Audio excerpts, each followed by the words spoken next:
Let me make sure my volume is Hello, down. welcome to the channel. My name is Carter Goblin. This is the Goblin Cave TV, and today we have a guest. We have Polly from Polly Plays, so yay! This is our first guest. Hi, Polly. How are you going today? Hey, I'm glad to be here. It's Thanks for not. inviting me. It's not as if we haven't been like chatting for the last hour or so. So yeah, I love how Good fake times this is. always. So today we're having a look for our book club at the Apocalypse World series, or the Apocalypse World. We've got the second edition of Apocalypse World here, and you may have Great heard of system. great system from what I hear. You may have heard the Powered by Apocalypse, because Apocalypse World is the founding, kind of the founding figure or the founding style of game called Powered by Apocalypse, which also has Dungeon World. Whew. This might take a while, by the way. Masks, the new Ah, generation, Monster World, Monster of the Week, and so many more. There's, from memory, over 100. Now I've got to throw all these books away. From memory, there's over 100 Powered by Apocalypse God, books. is that right? I didn't know there was like a The, hundred. the spawn from this system is just amazing. Yet it's a system that is very foreign to me. And that's why we've got Polly here, because Polly, this was your first style of gameplay. Is that right?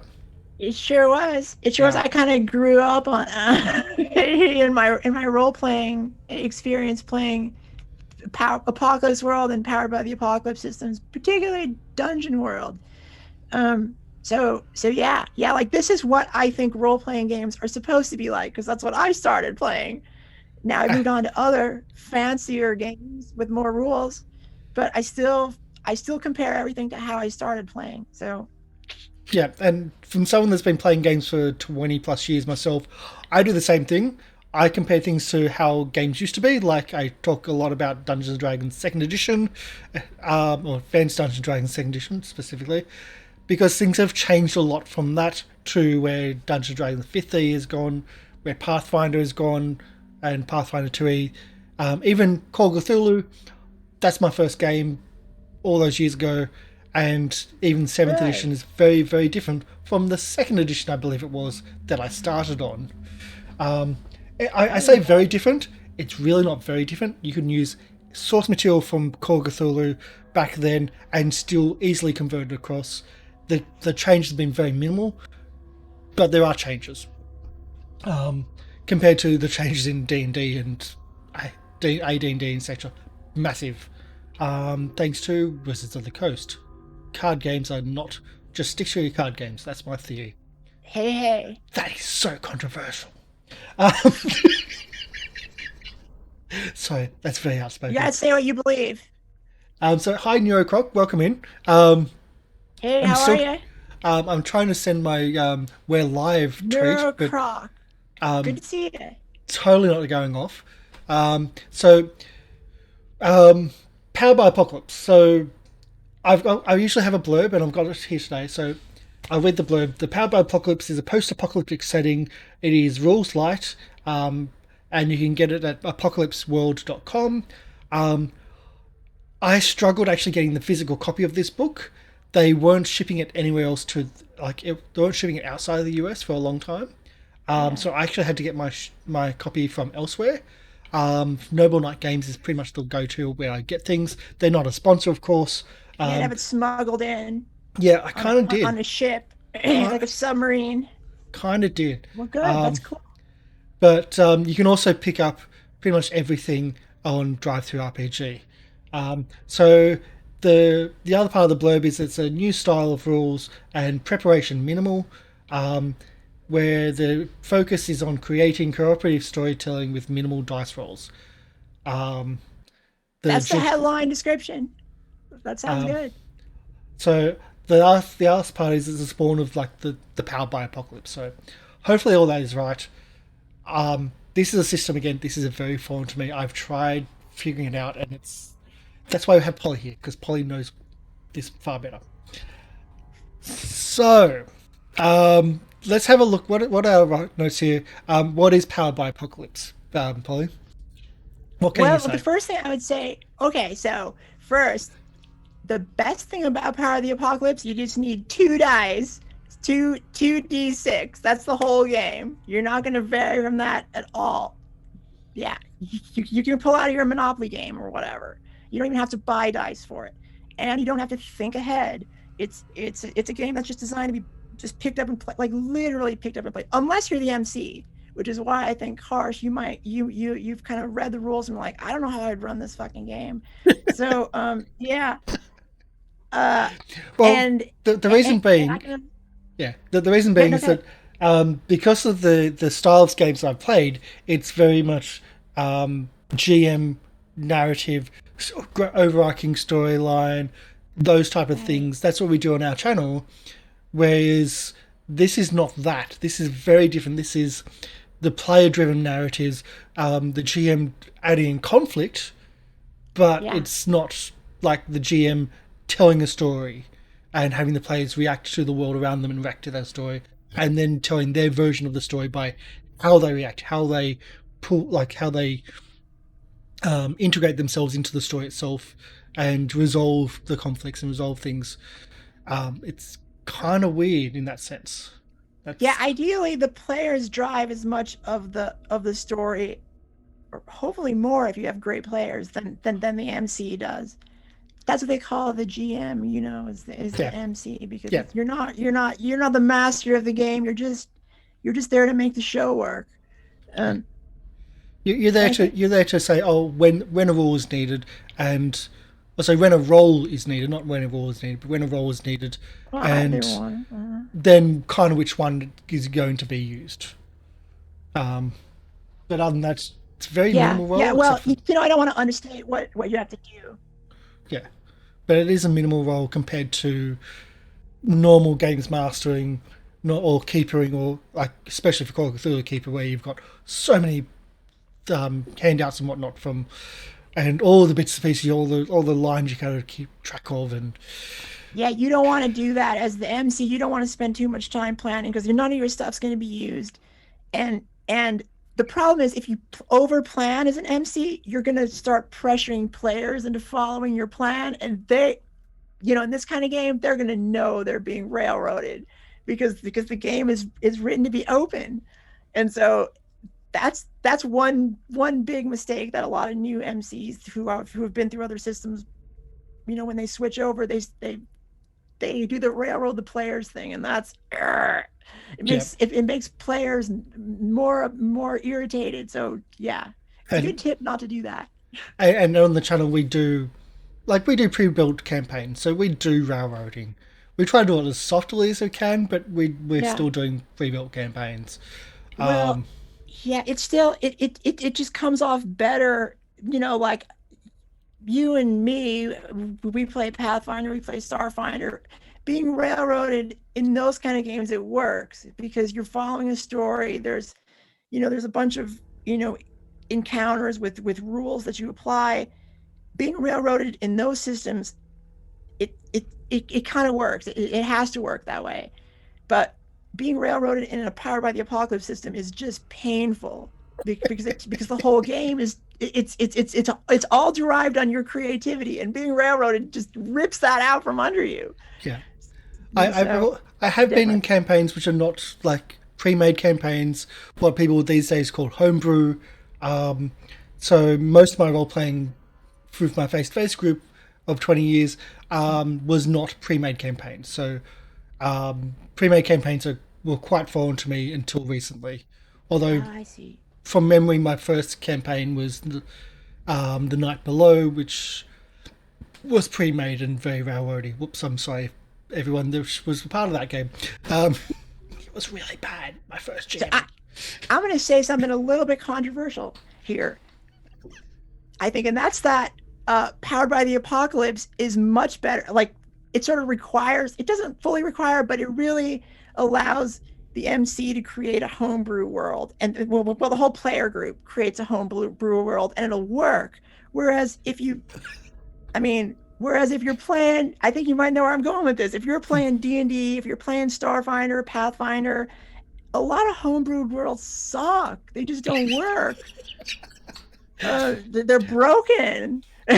Um, So um, with this whole idea of homebrew rules, that's when I just held up all those different Powered by Apocalypse games. These are homebrews all of the same game or the same Yeah, rule they kind of system. are, right? Yeah. They are, Yeah. and they're all quite successful. Those are the big ones which I've got in my collection. Which again, it's Powered by Apocalypse. It's such a weird system for me. I want to try to learn it. So yes, it really does because it's so rules minimal and it's so player driven. A lot of the books, um, a lot of those books are world setting compared to rule setting. So Oh yeah. Yeah, Powered by yeah. Apocalypse. This is 300 pages. We did Masks: A New Generation recently on the show, and the rule section for that was one page, and it wasn't even the full page. Yeah. So it's more about how to interpret the rules. Like you might have like 5 to 10 pages on how to interpret the rules, how to have the conversation, which is something I keep on coming across um, It's a with Powered by Apocalypse. conversation between the players and the MC and See, but and yeah, yeah, yeah, yeah. yeah, yeah, I yeah, mean, it's kind of true. yeah. How to guide that conversation without actually guiding it, but how to just keep it going and keep the conversation going more than guiding it.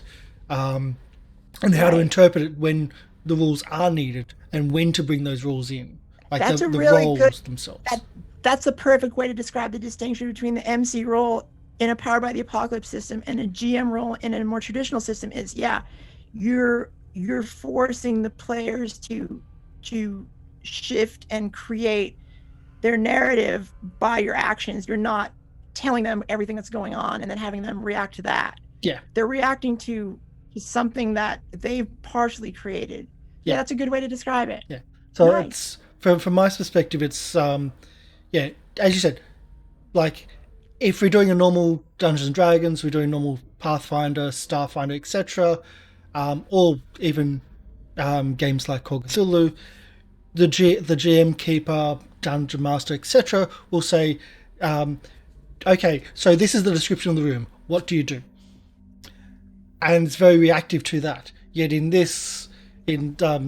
Powered by Apocalypse, it's the players, Yeah. like the GM or the MC might start a little bit of narrative, and the players can Yeah. take over that narrative of what the description is as well, what their reactions are as a flowing motion in a conversation Yeah. rather than a black and white of one to the Yeah. other, one starter, then one reaction. Yeah, but having So said that, if you're doing your job as an MC, you're asking a hell of a lot of questions along the lines of what are you doing? I Because they don't I always noticed that. volunteer it. I noticed that, and that's where it's a lot of players these days. I've noticed recently on our channel, a lot of players don't offer as much information where you really want more information. Yet we've had other groups which on the channel which have offered too much information, which we were talking about recently. Won't go on about. Yeah. We're talking about off air, but they were offering too Yeah. much information, and it was doing the opposite side. But you need to try to find that balance of the players giving that information freely in the conversation. Right. Well, and a good way to measure it in a Powered by the Apocalypse system is that you can tell that you have the right balance between role play and mechanics is with, not infrequent die rolls, because that's when you're applying the game. You're not just telling stories. And that's what makes the game fun. You can role play all day. You don't need a rule book for that. What Yeah. makes the game fun is that you're forced to shift your story based on the roll of some dice, and Yes. and there's strategery a lot, in how you role play because you know your character. So it's not just playing a role because that's your role. It's playing the role because if you don't play that role, your character is going to die because its statistics are optimized, designed for you to be to further that character's you know abilities. Their personality type, whatever class they are in the ongoing conversation. Yeah. So if So you're not rolling against that, you're not playing the game. yeah. So that's another thing. It is a class based system. So most Powered by Apocalypse games are class based. There are some which have been able to take that away. and do classless, but there's generally a class-based system, Yeah, and yeah, they are. each class has their own focuses, their own real drives and things like that, and their own sex abilities, which apparently is a thing. That's Apocalypse World. I Well, mean, we are yeah, talking about yeah. Apocalypse World, It's not yeah. and Apocalypse I World don't is think a said all. R-rated game. Yeah, it sure is. Whereas Dungeon World is not, for No, example, and no. I don't believe. Well, I mean, if there is, I've been playing it wrong for a long time. There's no sex move in Dungeon World, You to the said it, best I of my didn't say it. knowledge. But no, that's the thing. That is absolutely the thing. Each character, like I've skimmed through the rules and whatnot, and like each character class has a sex move, a sex special ability or special move, Yeah, which adds to relationships or detracts from relationships and bits and what. And it's kind of weird from like a role playing perspective where you don't usually have don't usually have sex moves specifically, but you like sex moves like sex or relationships or is usually fade to black. You don't really talk about it. It's like if there was a pickup of the bar wench or whatever, or so you just fade to black. And you the don't go bar into the wench, details. You don't go into details. class all the way. Um, These are the kind of characters you role played, huh?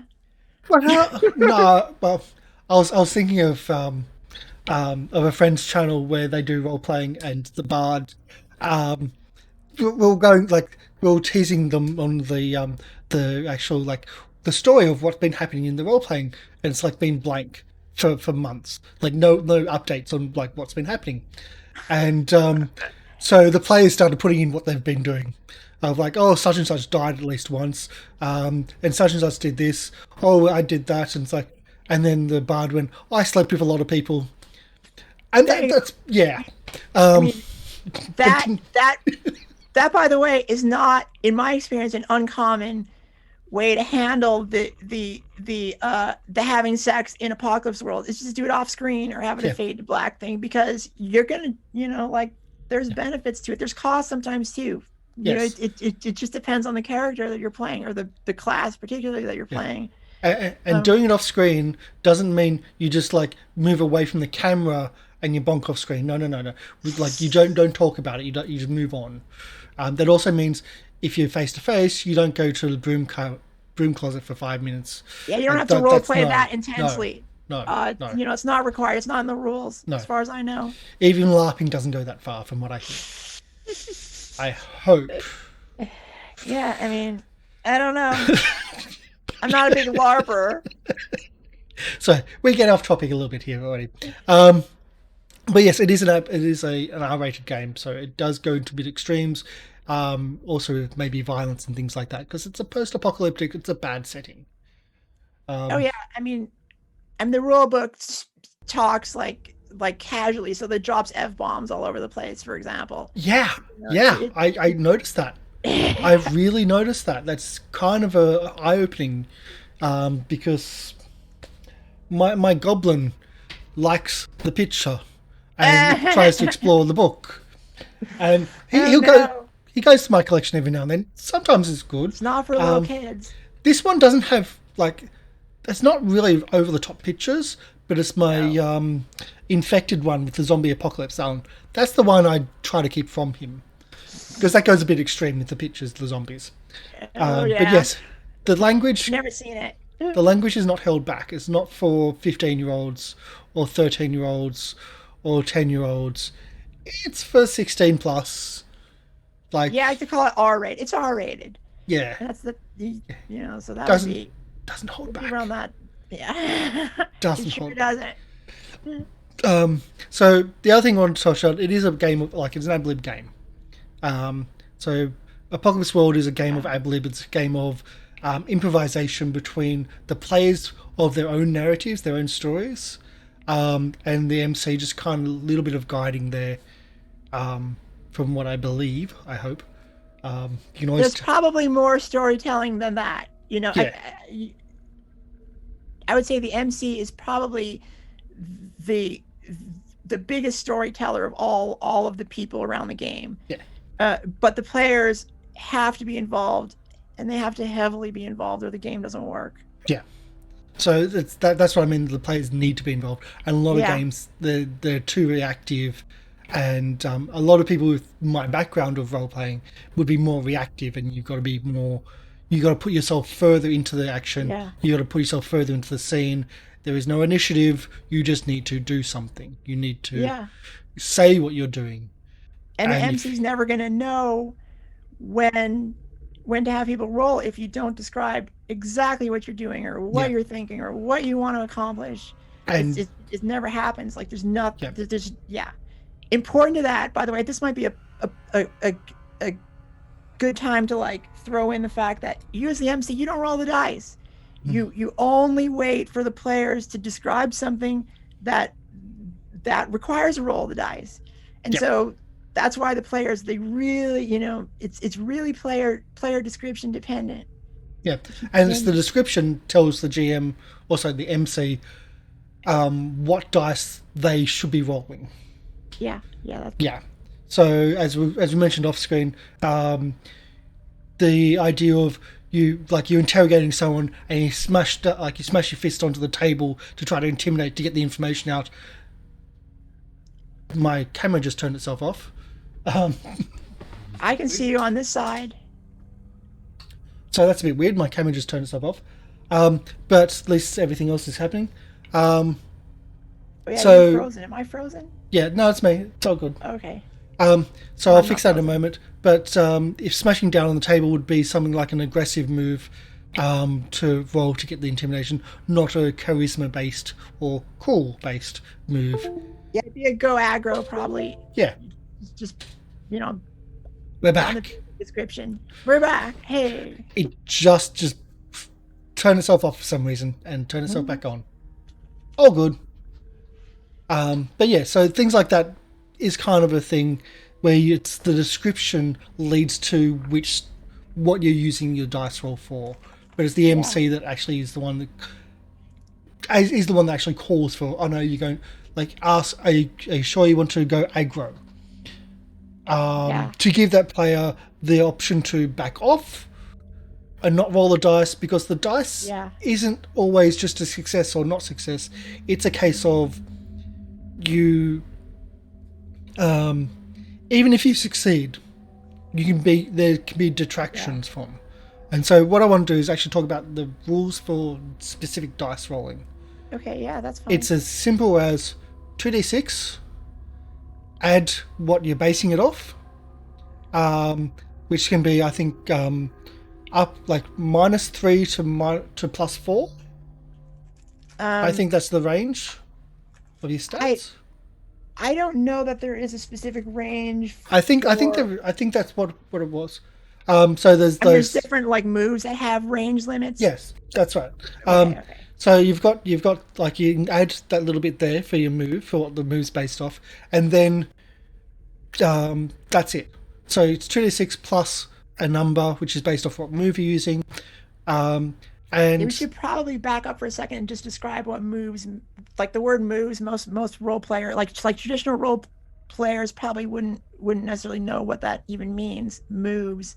So there's, um, you can describe it if you want, cars. no, It's pretty you know the system better. I'm just trying to okay. find Yeah. the So yeah, the core system that makes Powered by the Apocalypse different from more traditional type RPGs is that almost everything that you do in the game can be summarized into one move, and there's a very small number of basic moves that will cover anything. So there's more advanced moves. You can play, more complicated moves, but there's a core, like, I don't know, 12 moves, say, for example, that basically cover anything you could do in the world. And that's what makes it different. And they're keyed off of your stats, the ones you see on the screen there, the yeah, cool, hard, hot, sharp, yep, weird, and hex, which is uh history. history. Yeah. So go ahead. I didn't mean to interrupt. Yeah. So yeah. So the idea is that you have 2d6 plus plus an add-on or minus to that. And the idea is that you're trying to get a 7 to 9. If you get 7 to 9, yay, you succeed with maybe a detraction. Maybe a. Always a distraction. 7 through 9 is what drives the game. Yeah. A 7 through 9 should feel like a Yeah. barely success. Yeah. So you succeed in what you're aiming for, but you succeed with a failure, with something is not going to, like something is going to go wrong. Or it'll be less good. Like, it really depends on the move, Yeah. Yeah. And as I said, it does depend on the move, and it does. Some of the moves do have specifics on where that narrative goes, on how far it goes as well. 10 plus, yay, everything goes right. But that's a 10 plus on 2d6. Yeah. So there's not going to be as often. 2d6 plus. So not going to be as much. Sadly, it happens more than you want to as the MC. Oh, Yeah, so you need to put people more need all pounds. these pluses. Yeah. Yeah, I know. I know. Which is why yesterday's show was really fun, because for some reason that game always has failed rolls, which just makes it fun and entertaining. That was crazy. It's just the pattern of the game. Anyway, back to this one. So some of the things also have you can take +1 forward, or take -1 on ongoing. So it goes to your next roll. Or it can be Those a are things constant. that kind of happen here or there. Yeah. Those are more like kind of nits that happen. It's But not as you're right. common, but they're still possible. Yeah, Of some of yeah, the for moves sure. can have that as well. But that's pretty much all the rules. That's it. Done. Yeah, the great thing about being a player in this game is you don't have to know, you really do not have to know anything about this game when you show up to play it. You get a playbook that that has all the rules you need written in there. Each class has its own playbook. So kind of, you're a Yep. player, you're just set. So Yep. all this stuff here that we're talking about, you don't have to know that. You'll just learn that on the street. You'll Yep. learn that when you have to fight somebody, but you'll learn it just fine. Yep. So playbooks are something which I've noticed in a lot of beginner boxes, because I collect beginner boxes and have quite a few of them.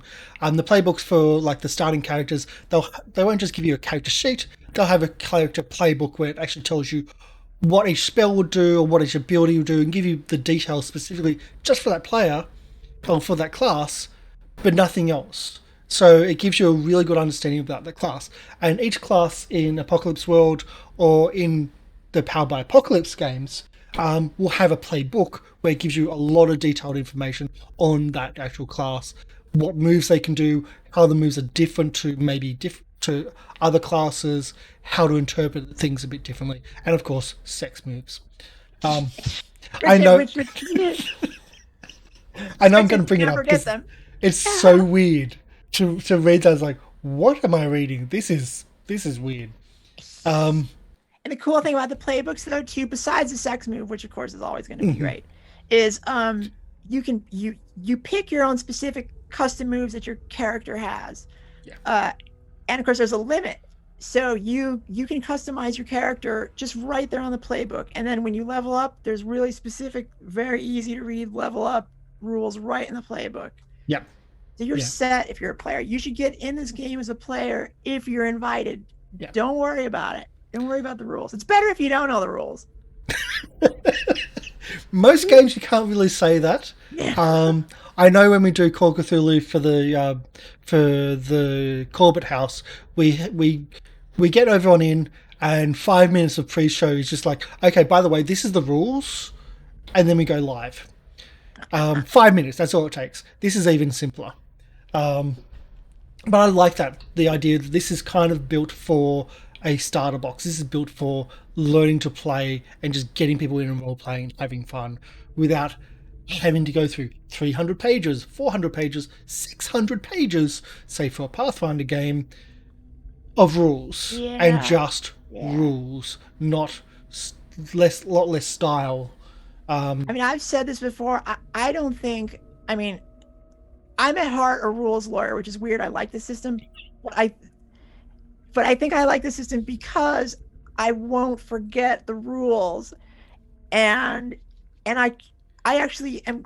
I feel I have MC'd this system before, and I haven't done it in any other system. I'm not confident enough to do it in like something like Pathfinder. So if you like the idea of like being a GM without the stress of having to memorize the 600 plus page core rule book for starters, this is probably a good alternative.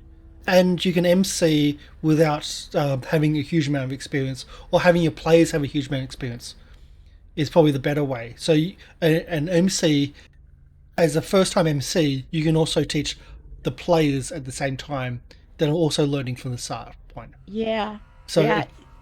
that's why I say it's very much beginner box style, where everyone can be learning at the same time. with Although, with with a little bit of a proviso that if you have been a GM in other systems, that may actually initially work against you if you're yeah, trying to MC a Powered by the Apocalypse game because you sort of come with all these, pre-existing conditions. flaws.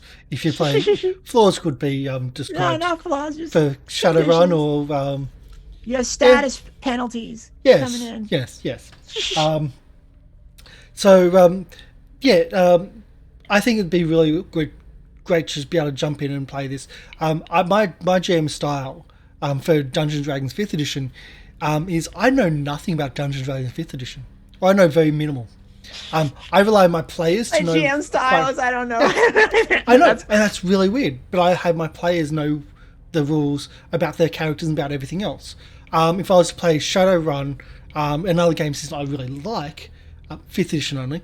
If I was to play Shadowrun, I'd know the key parts of the, at least the mage, the spellcasting and hacking, as well as the common rules. But each player must know their own rules, and that's their focus of them playing just their own character and their own rule set. With Powered by Apocalypse, you have that in a booklet. And it's so simple. And if you get the PDFs, they do actually come out in a printable PDF format of a booklet of each of yeah. your characters. So I've actually got that here, where you've got these are your character classes. I think it's a Um, free download for the playbooks. I think. I think I bought it because I do Oh that well, I anyway. mean, yeah, Yeah, yeah. I mean, it comes with the big rule book, yeah. but So this is the angel. It's got an open spread there, and it goes through about 4 page or 2 pages. 2 pages, which is booklet style, so 4 pages in total. It's not bad, and it's really easy. It has all your bits and pieces, and it explains it in a way for you can just pick up and learn and quick reference it. And so even though I'll go back to the main thing, um, we're on the right spot there. So even though it's like really easy to quick reference, one thing that the game does have is the fact that you don't have pre-built backgrounds, which we were talking about earlier. yeah, Um, no, you sure don't. Well, I mean, it's got yeah, no, it's just very yeah, minimal, and you don't. For example, if you're playing like D&D or you're playing Pathfinder, the the common thing to do is to write a back. I mean, varying level of detail, but to write a background for your character ahead of time. yeah, You don't do that in this system. no, You shouldn't do it. no. So I like the idea of concepts as a producer here. When we're asking for players to apply for games, I like the idea of concepts. So just like a quick sentence of kind of a style of the character, but that style can be put into very different classes and things like that. Yeah. Um, Generally speaking, if you apply to a game on this channel and you have a background, you're going to not get into the game because you don't Oh know the no. other players, you don't know the setting. We might be changing the setting, we might be changing the style of game, and Well, if you've got a background, that's generally set in stone, and yeah, yeah. I mean, people I'm people gonna don't try like to changing things. soften what Cars just said there. What he means is that if you have an inflexible background, Yeah. if you insist on your background, and I think that just makes sense. Most He's people that not I've being a spoke dick, to, people. yeah, well, most people that I've spoken to, most people that have applied to games, that like, they have been very inflexible with their Oh, backgrounds. really? That's Yeah, interesting. yeah, I'm surprised. because that's the character they've always wanted to play. It's like, but Or is the this character maybe they're is just used to playing or something? no, it's one they've always wanted to play, and they've got this Oh, background, and they've got this, and it's like, yeah. No, but it you doesn't can't fit do the that. setting. No, you can't do that. You got it. You have to be flexible. The most entertaining, of course, was was the Pathfinder game which had a Faerunian character. And I know it was Faerunian because, like, Faerun D&D 5th edition, or D&D's not just 5th edition, but a Faerun character from Dungeons and Dragons. I don't even know what In that is. Faerun's the setting. Okay. All right. Faerun's the setting. So it was a Pathfinder game, and someone applied with background bits referencing stuff from Dungeons and Dragons. Different settings, different systems, different settings. So that was That's an a mistake I would make, Yeah. but I would be flexible about it. Yeah, but it wasn't one of those flexible settings. Well, Yeah. and this background was just no. But this is a game where you have some hooks when you have your character, when you start your Sure. character, you have your Sure. character hooks, like background hooks, but you explore that character as you go, and you may reveal bits of your character with failed rolls. Yeah, I mean, I feel like that's what you're doing with A Guard's Tale, and it's working pretty well. I You hope know, so, like because we had concepts. Like my character is just a basic concept, and I'm getting to know my character as we play, which is a lot how I am used to playing games like Powered by the Apocalypse systems. Right? very, very open backgrounds. Like, hey, this is the setting, and you can build this whenever you want all the time. I don't Things mind. become canon over time in Yeah, this system and in every system, but specifically this system, things become canon over time, and that's when things get more exciting too, because you start boxing yourself into things, yeah. and and and and, and the and world some of those becomes some of more those failed elaborate over roles time. can force narrative background parts out too. Yeah, yeah. I mean, I'm thinking it's not just failed roles that it would do that. Uh, Yeah, I can see the successful ones too. Or just talking your way into a, oh crap, I just said that. That's crap. I've now got that as my backstory. True. Well, right. That happens quite a lot. So, like, you create your own canon. Yeah, You're stuck with it after a while. I mean, you can revise it a little bit after. Like, it's not a gotcha game, yeah, so you can reasonably fix mistakes you've made or negotiate with the MC about something you said that would require a move to be made. But after a certain point, the game does have canon built into it, because otherwise it wouldn't make any sense at all. It'd be yeah. different every session. So as you said earlier, if it's not role playable, it's not worth writing down. So if you're not Don't going to role bother to play write it it. out Yeah, in game, don't write it into your yeah. backstory, and your role play becomes your backstory as you reference things in the Yes, that's past. the difference. That's the difference between Powered by the Apocalypse, that I think, between other systems, is that you tend to role play to find out anything. Role play to find it out. Yeah, Um, and then it becomes part of your backstory. and other people can, and you also can do flashbacks as well. Yeah, yeah. So In that's fact, also you a have thing. to, or the system doesn't work, or it gets really boring and kind of like I don't know what the right word is. Drudgerious. No judgment. Yeah, I understand. Yeah, Drudgery. Yeah, yeah. yeah. My first campaign, which I mentioned, was like 6 months in a bog because of movement speed, because we were following rules. Yeah, Yeah. I mean, it was weeks, I'm six a weeks in a rules lawyer again, bog. so I don't believe rules are made to be broken. So I like systems that have rules that sort of Uh, keep open the enough focus to on whatever's the action is. yeah, Yeah, open yeah, enough to not be drawn back down to, but to keep the flow of the game. yeah. I mean, the feel of these types of games is always move forward, always forward, always forward. And if the players stagnate, that's the job of the MC, that I think is the most important one, is to keep driving the story forward through some kind of pressure on the players.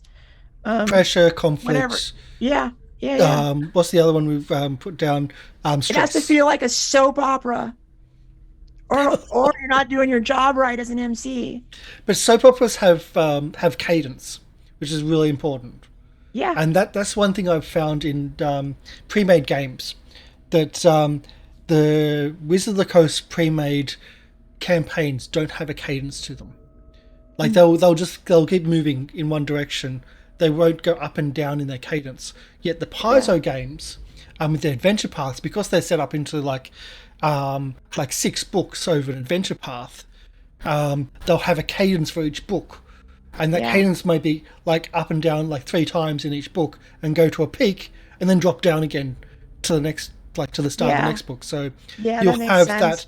you'll have that real big stressful peak and then you'll have a relaxation at the end, like in the start of the next book, and then you Only to build face a again. bigger conflict, right? Yeah. Yeah. So Yeah. the end of the next book will be even higher, but like you work your way up through a smaller peaks and then go to the and then part to the Yeah. higher part. So cadence is something that a lot of GMs miss, and a lot of, as I said, the Wizards of the Coast specifically. I've read through a lot of their campaigns. We've run a few. Um, it doesn't really find like you don't feel that, and it's very hard for the GM to introduce it if you're running specifically from one of those pre-mates. Yet Yeah. the Paizo ones are really, really good at those peaks and troughs, Mm. and they do comedy very well. They do relaxing scenes really well. Yeah. So yeah, I think that's a really good part where, like, yeah, having that introducing stresses to push the players on, to keep the movement, to keep that going forward, because it's not always a thing, and Yeah. it's kind of important. Um, It is. It is. And you're right, there has to be downtime. And there's downtime built into this game too. Because you can't have like unremitting pressure. Like you have to have constant pressure, but it can't be unremitting because that'll burn the players out. And they'll know, okay, so yeah. So we were talking about metagaming before the show. hmm, The risk in Powered by the Apocalypse systems of metagaming is not so much with the players, because players have to describe their actions and you have to follow, they have to follow a story to move forward. The problem is when the MC metagames too much, because the MC gets all this information. Really, it's like the opposite. yeah, So the MC will get all this information from the players, and then they'll know what the players' internal plans are, so they can create a threat that is tailored to whatever the player's biggest fear was, and yeah, players will hate that right away. yeah, So, yeah. and yet that's the opposite of how Saints and Sinners is working, where I will again spoken before the show that my character is more ad lib with his background, where the other characters have more solid backgrounds, Yeah. and the games master Lorian, doing an amazing job, is tailoring these little threats and these little threads to each character. He's struggling with mine because my character background is just a couple of character hooks, a couple of interest, like just small hooks which I can reference but build over time. But that doesn't give him the parts he needs to pre-make story for my character. Yet in this game, we don't plan. No, no, no, you sure don't. So You sure don't. I mean, you plan a little bit if you're the MC. You got to have some hooks. You got to have kind of a general plan. You don't have to do, you sure as hell don't have to write anything ahead of time. You might make notes. You have to take a lot of notes when you're MCing these games yeah, because you want to remember the canon. But because the canon builds. yeah, Yeah. yeah, it does. So that this is my segue, of course, to the Master of Ceremonies. And there you go. Perfect. Yeah, I'm getting good at this. So Nice. I'm going to do some reading for the first time in this one, which is Master of Ceremonies. That's you, the MC of Apocalypse World's GM. So Master of Ceremonies we've been referencing. That's the GM. So that's what they're generally called. There are many ways to GM games. Apocalypse World calls for one way in particular. This chapter is it. Follow these rules. The whole rest of the game is built upon this. Oh, by the way, the games master or master ceremonies can't even break their own rules. They can't cheat. No. They can't, because the cheater wrecks everything. You have to follow rules. Noob MCs break rules all the time because they're used to doing it in other systems. You can't do it here, not because there's some reason why you have to follow the rules. I mean, you need to follow the rules because otherwise the game falls apart. Yeah. So It it's all really set. does. Like the rules are very simple, but the game is set around these simple rules. So if you break one, the game does fall apart. So the agenda: make Apocalypse World seem real. Make the player characters' lives not boring. That's the stresses, conflicts, and That's pressure, harder than it etc. sounds. Yeah. You would know that just being a GM in general. I will say having audio is really fun for doing some of that. Doesn't do everything. You still need to set a scene more than everything, but it can really do everything. And that's me forgetting that, by the way, we're using Sirenscape for the audio, and that's Hey. you're hearing the Sirenscape sci-fi. We don't often get to play this. Outbreak, Apocalypse music. That's the Ooh, background audio you're hearing. So we've got nice. that at the start of the show. We love Sirenscape, but they're not a sponsor. Go check them out at sirenscape.com. So the third part, sorry, a little bit of segue off topic. It's all right. You got to do it. I have to do it actually. So the third part is the play to find out what happens. So So important. Underline that twice if you have your book yeah, at home. so I'm Turn just to going the to read page, underline it twice. this part here. So everything you say should do to accomplish those three above, and no other.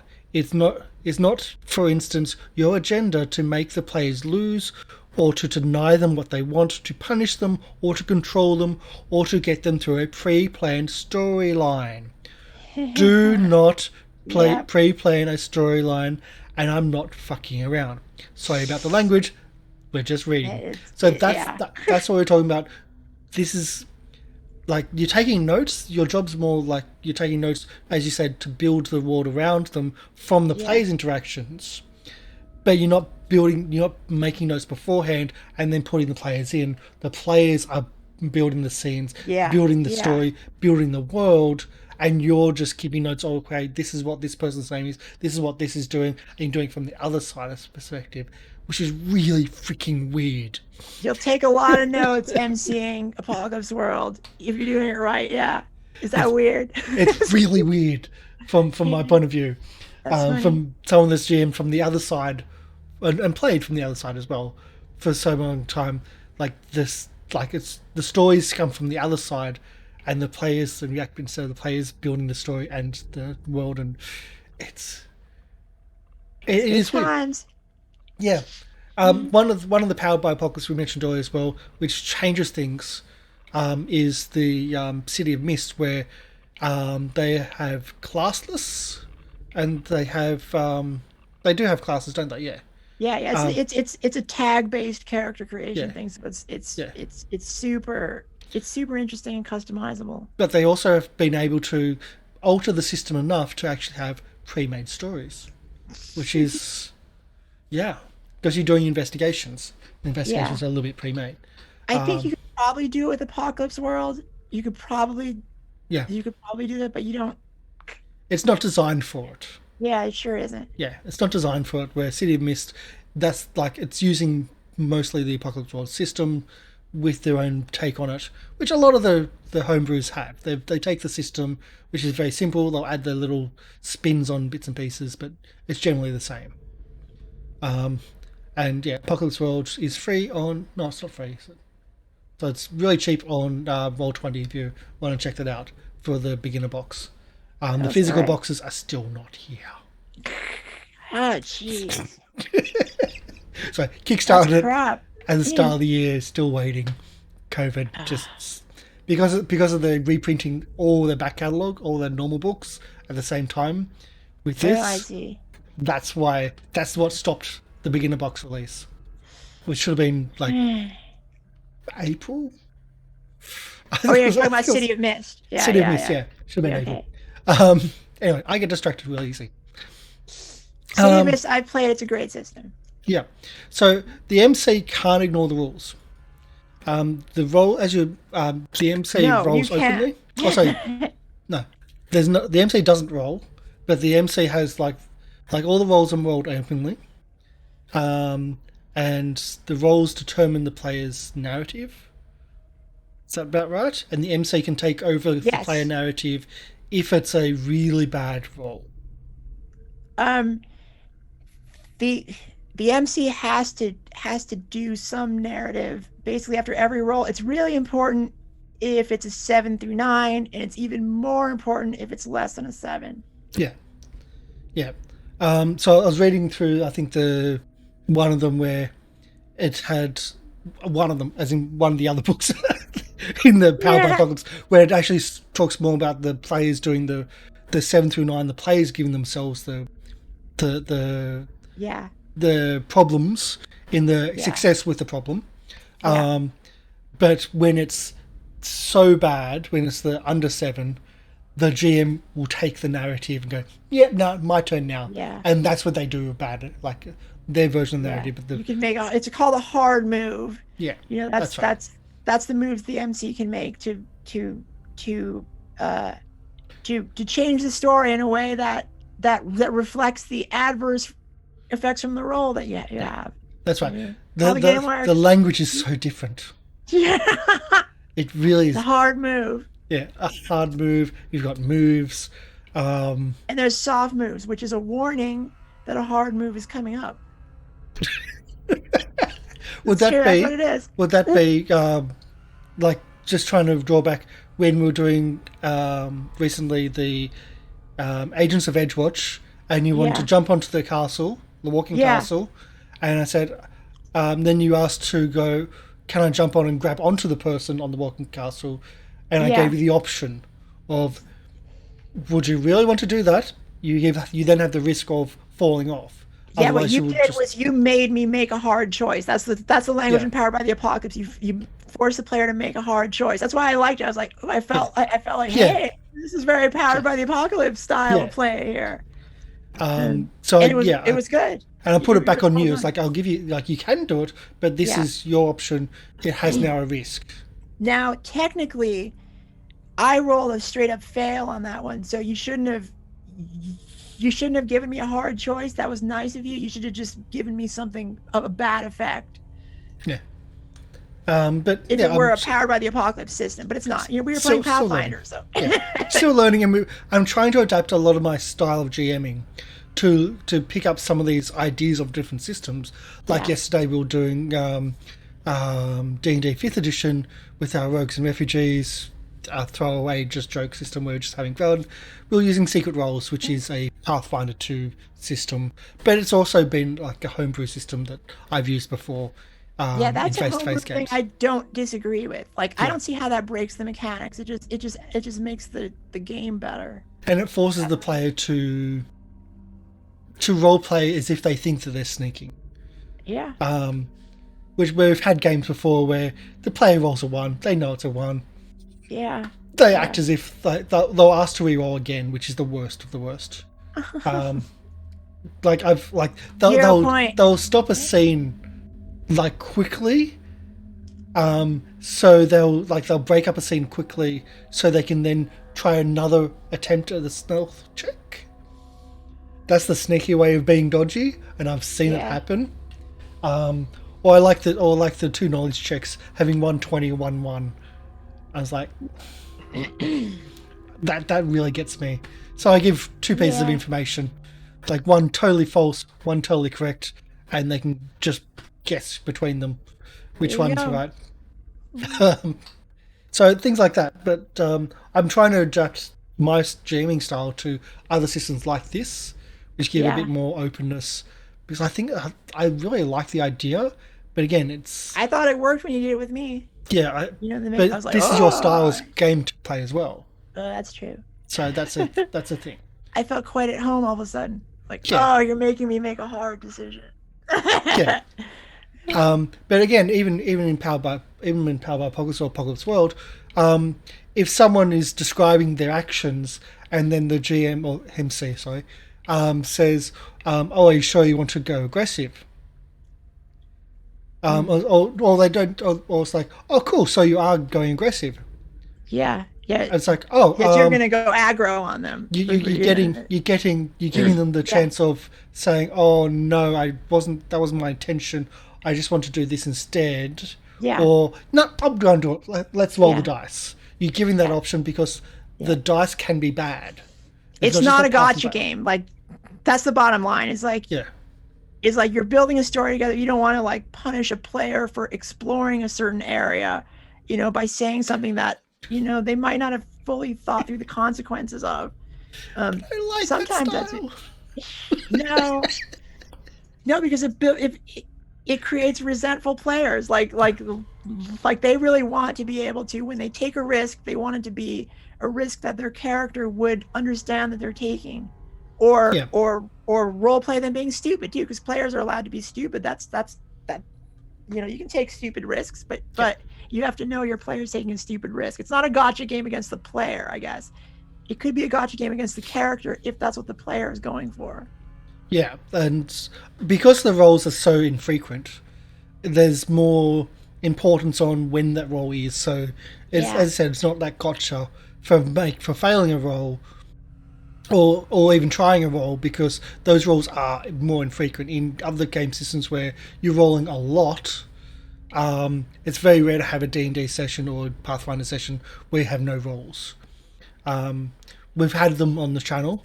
I Yeah. think Saints and Sinners, we had a session in the markets where, Yeah. after a really, really nasty battle, um, we had a relaxing session instead at a market. Of course, that ended up in badness, but Yeah. You wouldn't want a Powered by the Apocalypse game without rolls. yeah, They're critical to making the game fun. that they are, but they're less. I see them as less all the time. Yes. Whereas Yeah. you're doing a search check, or you're doing this, or you're doing that. Where Yes. They're D and much D more has less a lot frequent. more Yeah, that roles. that is absolutely true. Yeah, Absolutely true. but the And the roles, GM, the DM rolls too, and so yeah, there's a lot of rolling going yeah, on. and the roles in Power by Apocalypse are more narrative, and I would say a bit more um, Consequential? consequent. Yeah, absolutely They consequential. are. Yes, They but are. also the story Ideally, based compared to event yes. based. If that makes any Yeah. sense, Yeah. probably. Yeah, Yes, there's no events that happen without a story. yeah, Events have to come from the narrative. You can't just without this is why there's MC rules. So you can't make a hard move without there being a rule permitting you to make a hard move. One of those rules is you can make a hard move if you make a soft move and you give the players sufficient notice to react to that, and they don't.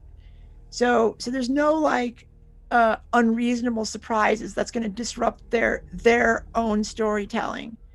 And I think that's what makes it different. Yeah, yeah. Well, yeah, yeah. You can't do that. You can't do that because the game it's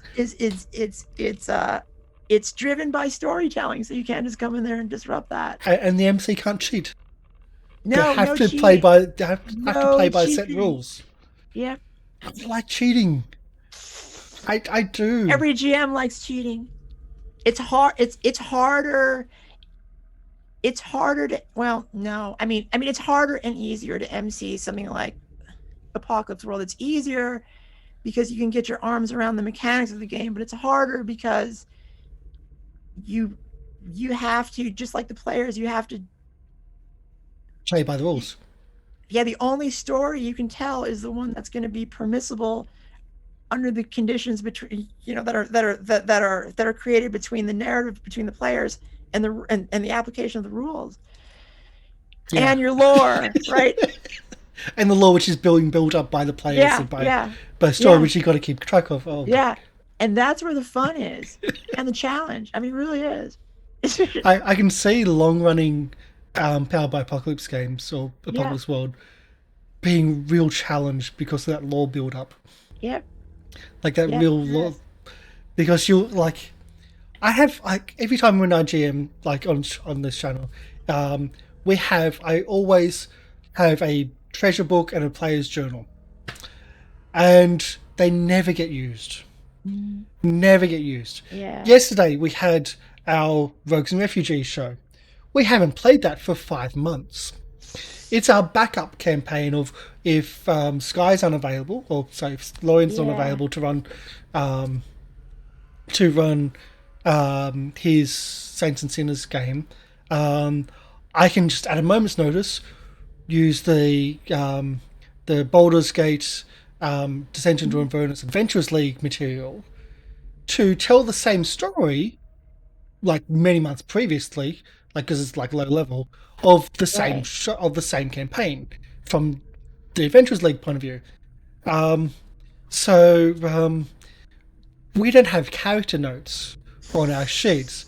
We don't have the same voices every week because there've been like so many months between them. Yeah, No one's writing notes about their characters. There's no backstories. There's no anything. yeah. I mean, this system still suffers from if you don't play frequently enough to remember. what you've done before. It stops building. Yeah. But And on the other hand, because you're building your own world, by about the sixth, maybe even earlier, maybe the fifth ish session, you feel immersed, right? Like way more than I think. and you feel I would. invested Oh, for sure, because for you're sure. invested in the world because you're building it with the Yeah, other players and with the MC yeah. I instead of mean, the you've MC. experienced everything that matters. You've experienced through role play. Yeah, yeah. And that's another thing where I have problems with from sometimes having players invest themselves into a game or into a campaign or a world or a setting or a town, etc. I find it really hard to get people invested. And I know the tricks on how to do it. Some Yeah, players just have no interest at all. They yeah. just want to explore the story, and that's all they want to do. And that's probably not going to work in a Powered by Apocalypse or Apocalypse world because it's all about the world. It's all about themselves in that world. Right. Yeah, yeah. It's a different goal. So Yeah, the goal is in this creation of the story, as opposed to, you know, having there be something like Call of Cthulhu where there's a mystery that you need to investigate and uncover. There's a little bit of that, but it's it's different. If that's what you're looking for, you might not necessarily like this type of game because yeah. this game is like a back and forth. But, It's but a it's a dungeon world skill. could work that a It bit more. could, it could. And dungeon world's similar system or pretty much same system, but built as a fantasy medieval style D&D um, style setting, where you could have some of those bigger narratives, like those other narratives going on, some investigations, but even still, it's the same player driven and player agenda. Yes. Yeah, yeah. Yeah. So even this morning, I was thinking, man, I really like Baldur's Gate as a setting. So would I be able to do? Baldur's Gate is this really dark and grimy, corrupt city with the high city and the low city, and just use like Dungeon World as the rule set, and it probably would You work. could do it. You could do it. Dungeon World is a very flexible system. It has more rules than Apocalypse World, but it is incredibly flexible. Yeah, So you could apply Dungeon World to anything, any yeah. fantasy setting. So it's the same thing. I like again. I like Baldur's Gate as a setting. So I was going to do something similar with say basic role playing, where it just is an open setting, open system where you can just That'd be jump in. cool. That would Um, work because you don't need a lot of detail to start running a Dungeon World adventure. You no, need, because you play a lot of it out as you go along, ideally. So you wouldn't have to spend a lot of time like trying to convert whatever statistics you have over from one thing to another. You just don't. That's not how no, Dungeon World works. and that's not really You how could I use enjoy the themes GMing. and yeah. I do a lot of ad libbing in GMing. Well, Um, right, which is why I think you would love these kinds of systems because they're kind of built for that. but the problem is I do a lot of cheating as a GM, which I can't because the system's restrained on how you can ad lib and how you can work Yeah, as the GM. I and mean, you when I have say to ad cheating, lib, and you have to yeah, ad lib in the specific way yeah, that's allowed. yeah. There's structure to the ad lib, yes. Yeah, When I say cheating, I'll be honest. I roll honestly on the channel. yeah. I do. The open rolls in the Rusty Daggers campaign was the first time I've ever done open rolls. Mm. I never really did never really did closed or behind the GM screen style rolling with my face to face script. That was just not how we operated. But Oh, we covered really? our Okay. roles for the GM, and we fudged our roles quite a bit as the GM because sometimes the roles didn't work with the story or didn't Yeah, work with the pressure that could go with the story. right. But even still, even still, the roles don't always work. Or Yeah, we really need to alter something to keep the flow working for the show. So yeah, that's kind of what I talk about. I cheat. mm, It's more of like the keep the narrative and the show yeah. working at the right pace. Because if like I have And the players, temptation is there in this game, right? I mean, yeah, the temptation to cheat is constant. yeah, Uh, you know, but I feel like you're not being true to the yeah. form. Well, I've had times where I've had players just go through, just obliterate an encounter. I'm like, oh, okay, Oh yeah, sure. right. Um, so I've had to, like, I said, okay, so I haven't got the balance right in this encounter, so I've added things. Yeah, Like I've yeah, added no, a I second understand that. wave because it just Yeah. the balance was absolutely wrong I don't and think shouldn't that's have. cheating. I don't think that's cheating. I think Um, that's just being a GM. yeah, and sometimes when it comes to D&D Fifth Edition, balance is really really difficult because I've heard if the that. players act before initiative, because it's damage driven, that's a damage driven style of rules. If the players act first in initiative, they get all their attacks first, they get all their actions first, and the monsters can go. Like the enemies can just that can be done. They could be wiped out before they even Yeah, make a move or yep, whatever. absolutely.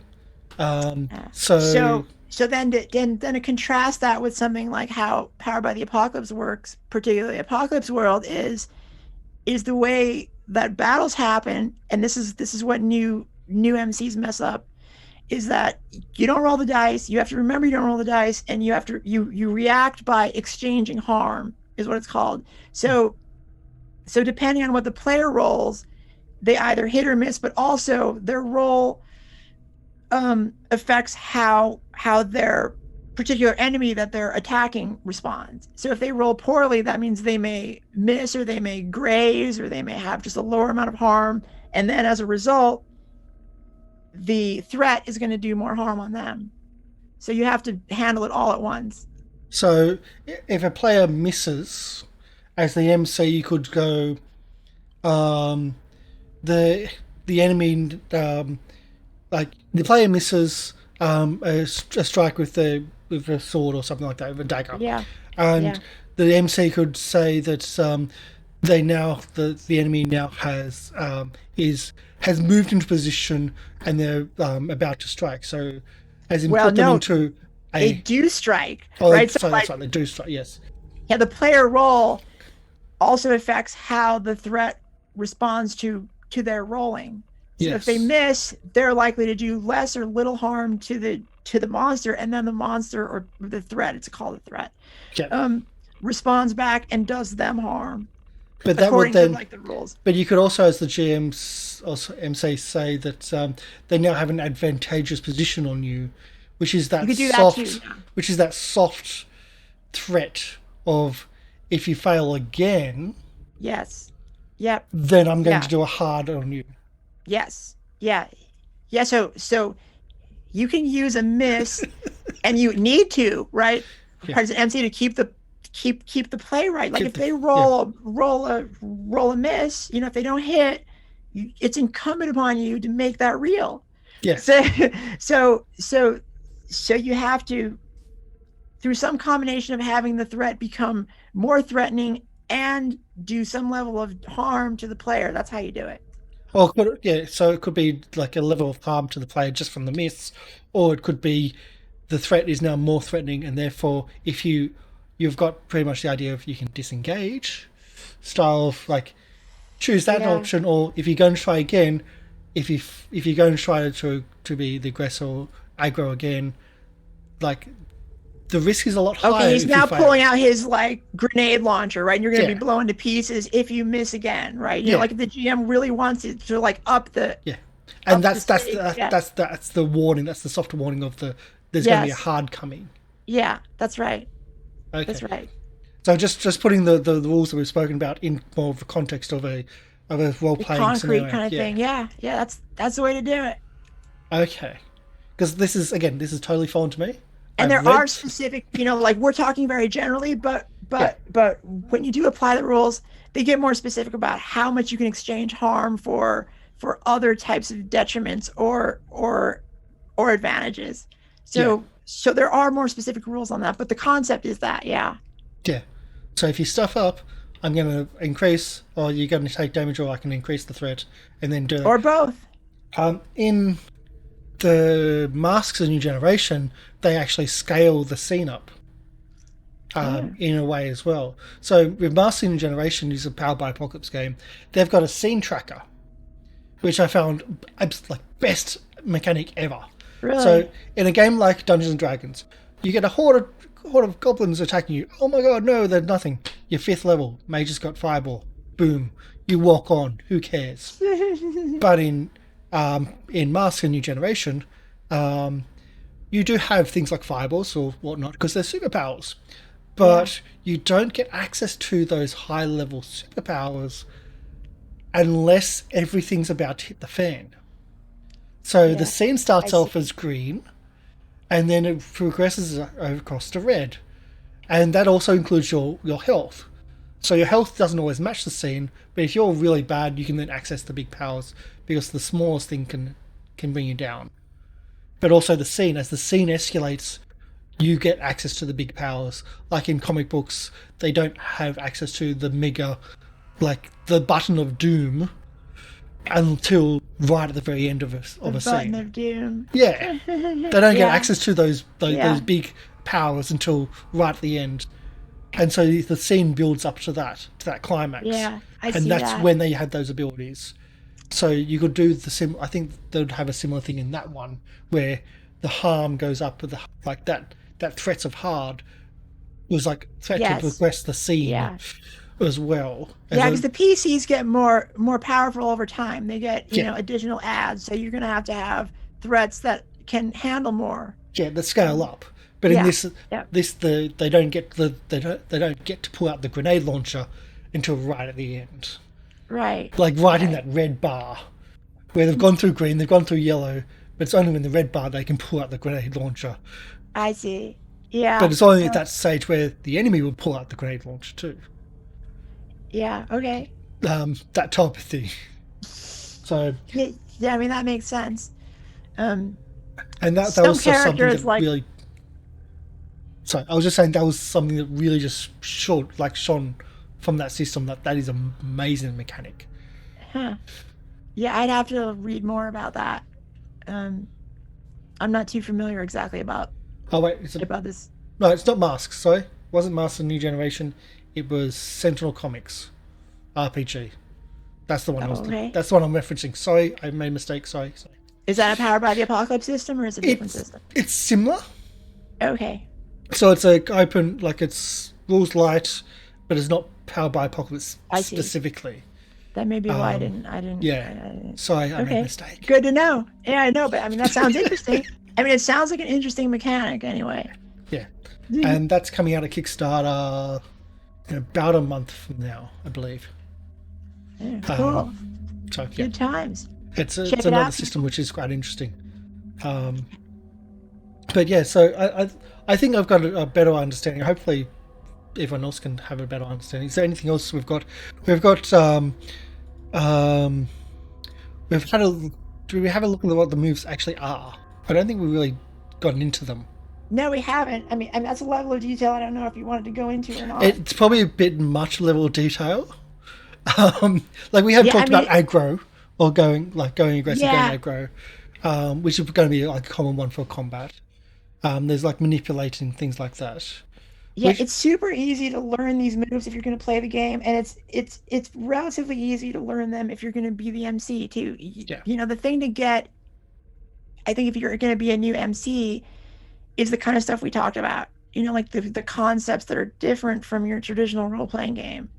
So I think we covered that yeah, pretty well. and these will also be explained in your book, as in your playbook Yeah, for your class, because yeah, each class has yeah. I mean, if you're a slightly player, different. you're on easy street in this system. But there's also we didn't talk about flashbacks. Is one thing I want to. Oh yeah, So good, good. Yeah, because go ahead. flashbacks I've used before in like when did I use them for? I used them for Vampire the Masquerade because you're living for Okay. such a long time, you could do a proper flashback, which was interesting. It was different because you're touching on events like back in different times. So how do flashbacks work in this? Oh yeah. So this is a sort of under the category of play to find out. So this is a big mistake also made or big opportunities not taken by newer MCs in the system is that you don't a lot of the game doesn't have to be played chronologically in order. So you don't have to write a backstory, but but what you get or how you develop a backstory is by flashing back and by role playing things that have happened in the past. So you learn about what your character has now, or what makes their, what makes them tick. So like, here's a basic example. Um, so say the PCs are going to break in somewhere, and and the question comes up. So did my character bring X thing with them, or my character has a lockpick? Okay, well, you can let that go, or you can, even better, ask them, well, how did they get it?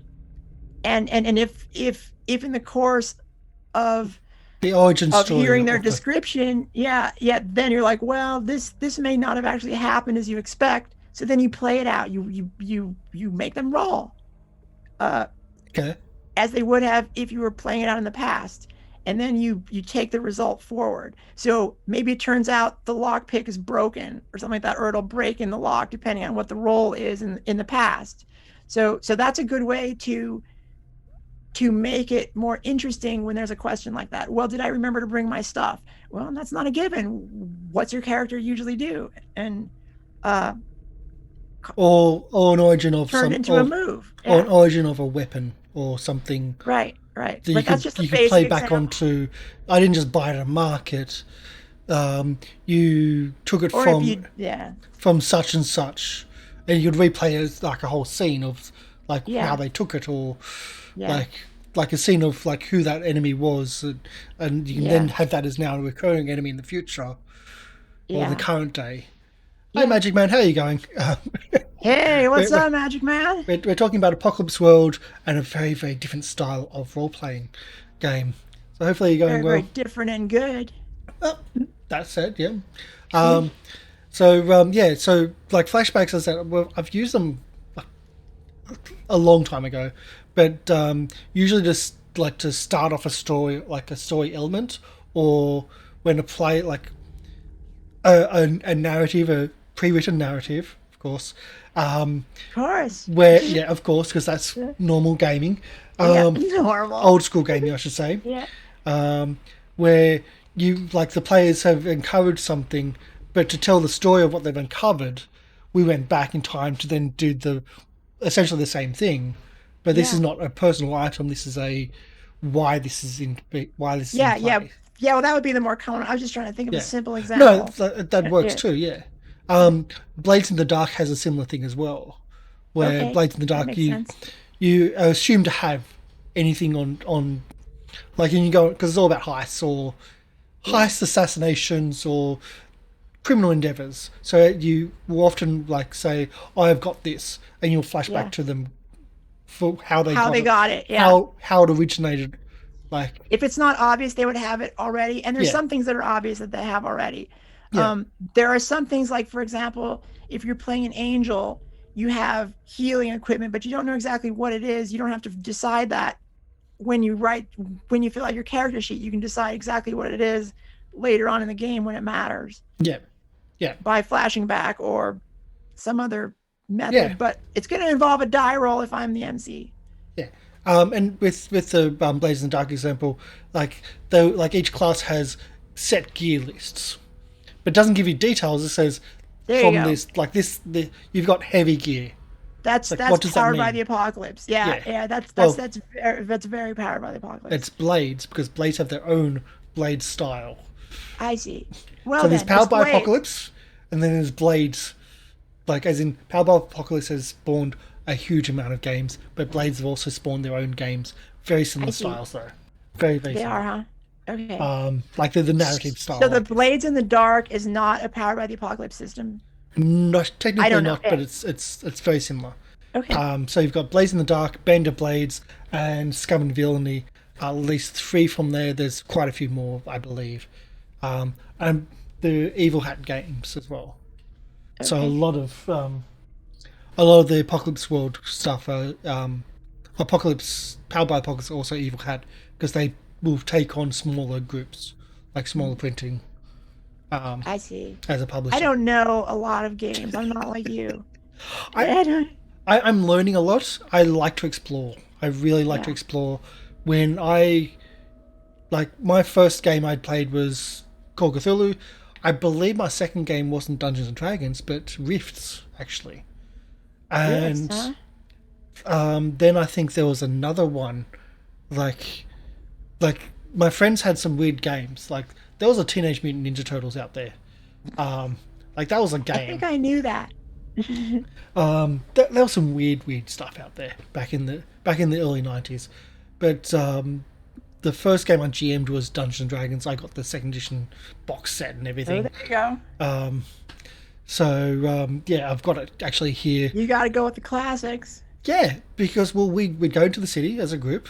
There's about 4 or 5 of us going to see on the holidays, and we're all into miniatures and Warhammer 40k and things like that. Yeah. So same places that had those products also had role playing. So we go to places like Tin Soldier, Paradise Games, etc. in the city. Paradise Games is still here in Sydney. Tin Soldier's long since unfortunately gone, but and that was our outing. But I had money and was like, oh, this looks interesting. There It you looks like go. we can play with Yeah. each other, like play with friends. And I bought the box set, and that was kind of how we started that. And we ended up playing with like at a friend's like at one of the brothers' places, and one of the guys there had been doing D&D for years. He was also a writer, and my God, he was the best GM I've seen. Oh, that's nice. Yeah, that's Like great. that kind of helped. So, and we just kept on going for 20 years There you until life go. got in the way. So that's my backstory. That's a good run, though. I mean, 20 It, years before life gets in the way. it was a good run. I mean, life got in the way for some of us, and we Yeah, had sure. one person disappear to the US for 4 years, and then come back before his child went to school because he didn't like the US school system, um, Uh, which is pretty harsh, but I I understand. mean, They didn't like their child but have to do the Pledge of Allegiance at oh, really? kindergarten. Yeah, two Australians who were very like no, no. No, no, I'm not pledging allegiance to that bullshit right Yeah, now. but We're not we about that. we explored the idea of doing it in the Skype. We all went, nah, that's not going to happen. And now look what I do. But, Yeah, look at uh, that. You brought it all back in a big way. yeah. So let's get back into this anyway. So there's no excessive planning. Like there's GM doesn't plan at all. Oh, but reacts A to the little bit, planning yeah. and reacts to like the narrative going on and reacts to the world being built. Takes a lot Yeah, of you notes have from to that. have some idea of what challenges you're going to bring to bear on the Yeah. PCs. If they don't make it obvious from their role play, you have to have something. So character hooks are really going to be really important in character creation for the GM to go, okay. So this is going to be that. I'm going to have to try to pull hooks from that, Yeah, like yeah. to But then not start too the much planning. Too much yeah. planning is gonna result in a wrecked game because you're gonna want to stick to that plan because you spend time building it. But the players never And stick the to a players, plan. no. I mean, you can't read their mind ahead of time. The players Uh, never stick to a GM plan. That's rule one. yeah. Um, okay, so that's one thing. So flashbacks is a mechanic. GM never or MC never ever rolls. Yep. But a Remember that. I failed mean, roll yeah. is how to do damage in an aggro or conflict. Or a Uh, partial success. or grazes or That's where you smaller. do your thing. Yeah, where you do the manipulation. Oh Yeah, god. yeah. I mean, a partial success or a mixed success in reality, when you play the game, it doesn't feel very successful because Yeah, there's always a cost extracted from the success. I'm You always just yeah. good. I was just like thinking my face to face group, that same GM was really good at manipulating Oh, people, really? and he would love this style. Really good at manipulating people. Yeah, yeah. That's part of what you need to do. My group of friends were bastards. Some of them really bastards. Some of my group of friends I don't even class as friends. That's how bad. Oh, Uh, that's yeah. okay. Um, so yeah, rolling dice is 2d6 plus the move or plus the attribute, etc. that you're doing it off. Yeah, Um, or and the you're trying to get minus, whatever it is. seven to nine for a partial success, which, as you said, it doesn't really feel successful because it can be bad. Um, There's always a cost. yeah, There's always a cost. I 10 mean, plus is good, it, yeah, yeah, is that's no just a cost. straight success. Yeah, And under 6, well, that's when the GM has their fun. that the GM makes a hard move on you. Well, I would say prep a hard move. No, no, no. A failure permitted to make a straight up hard move if that's what the specific Okay, move calls for as a GM response. okay. So my when I was talking before about like prepping the like soft version of the hard move of like prepping that. Okay, if you do this again, like pull out the grenade launcher. Yeah, If you fail again, that's when I'm doing the hard move. yeah, yeah. I mean, Yeah, that would depend on the move, and yeah. there's different there's there's different types of hard moves, of course. Some are going to be worse than others. So you might necessarily or you might decide that circumstances require you to not necessarily pick the most damaging move to their storyline You can be or nice. to their plan. Yeah, yeah, you can be nice, but I don't be too generally nice don't. because that makes the game boring. I know, I know, and people don't understand that. They don't really want that either. The players, they think they want you to be nice, but they don't really want you to be nice. They want you to be fair. I'm going to be very That's all. controversial and very rude that D&D 5th edition players don't know what they want because they want everything to be Well, nice. well, I think D&D fifth edition players should be playing Dungeon World because, okay, not all players, just the ones I've been playing with, because they play it as if it's a rules light game, and it's not really. No, it's not. No, it's Yeah, not. yeah. No, So it's I'm not. like, I don't want to have to learn all these rules. I mean, this is kind of like why I got playing Dungeon World in the first place is I didn't want to bother, and the people I was playing with didn't want to bother to learn all the D&D rules. So like, this is a better alternative. Yeah. Or BRP is the Chaos Sims version, like rules light game for What homebrewing, what is it? BRP? basic role playing. Oh, Um, okay. I don't so know. Chaos Sims like Call Cthulhu, they have like the D100 percentage system. This is the D100 percentage system that has anything you want on top of it. It can be Oh, set okay. for post-apocalypse. It can be set for high fantasy, for sci-fi, even modern, and it just goes like all these optional rules. Like, okay, I want to use this one, this one, this one. Done. That's cool. It's just it's an open system um, for any style. You just add which optional rules you put into. Yeah, we've spoken about it before on the thing, so you can probably check out the videos. I'm not going to point and go in video here because I'm not going to link because I don't know how to. But you can check out what we've done for our on our weekly tabletop RPGs book club. So tabletop, yeah, tabletop RPG book club. I'm sure we've spoken about it, but it's one of my favourites as an Yeah. open system. Okay. But yeah, Dungeon World is something I want to look at because it is again it's an open system. Yeah. And although it's open system specifically just for that style of gameplay. Yeah. Yeah. Um, Yeah. I mean, it has all. I mean, it's not going to obviously have all the lore and the background that but comes with that's why it's something like open. D&D. Yeah, Yeah. It's very plain vanilla. yeah. You can sort of. But that's the type of thing that you use for homebrew. That's the Yes, bare bones and I system believe you that's use right. to put a homebrew on top of. I think you're right about that. Yeah, and the Power by Apocalypse system is what all these homebrew styles have come out of. But they're still homebrewing the rules off them. Like they're changing Yeah. the rules a little bit. As I said, Dungeon World has a bit more rules because Yeah. it has to cater Yeah. for that style, Yeah. but it's still open. And then you put your world style on top of it. Whereas something like Masks, the new generation, again has the Powered by Apocalypse rules, but it's a lot about the world. Like the book is pretty much mostly about the world, not the I system. see. Yeah. Well, yeah. So that would be a Yeah. good combination of of uh of sources to make a pretty cool game. But Sounds like having like Powered by Apocalypse, so having have the Apocalypse World, engine. Yeah. have Dungeon World, and have like superpowers with masks, that Oh could be really no. weird. But they're all using the same system. Well, yeah. you can see when you read like the basic Apocalypse World book, you're like, oh, I can see how this can be made into different systems because which is this, what they've done. yeah. Yeah, I mean, I can see how it evolved that way. yeah. And then they've done it really well, and they've done it so quickly. I mean, it's a 10-year-old system, which, Yeah, it's not that old. okay, it's 10 years old. That could be classed as old. This is the picture of the second edition. Um, but as a system, it's, like, that's actually pretty old. Pathfinder was 10 years old before Oh, that's Pathfinder true. 2 came out. Yeah, So yeah. that's actually quite old.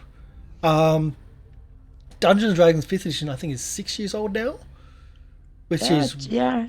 really young for a system to be so popular. It got But popular fast, huh? yeah, but I think there was also a lot of people that went away in 4th edition. From what Yeah, right. I hear it wasn't that good. Really not that good. Um, but yeah, anyway, so it has the yeah, so no rolling initiative is also another part. It's just kind of whoever's like the narrative starts by Yeah, the actions start by the narrative of how people say things of yeah, like I'm yeah. You going go to with do what this. makes the most sense. Yeah. That's it. You don't roll initiative. You don't take turns in any specific order.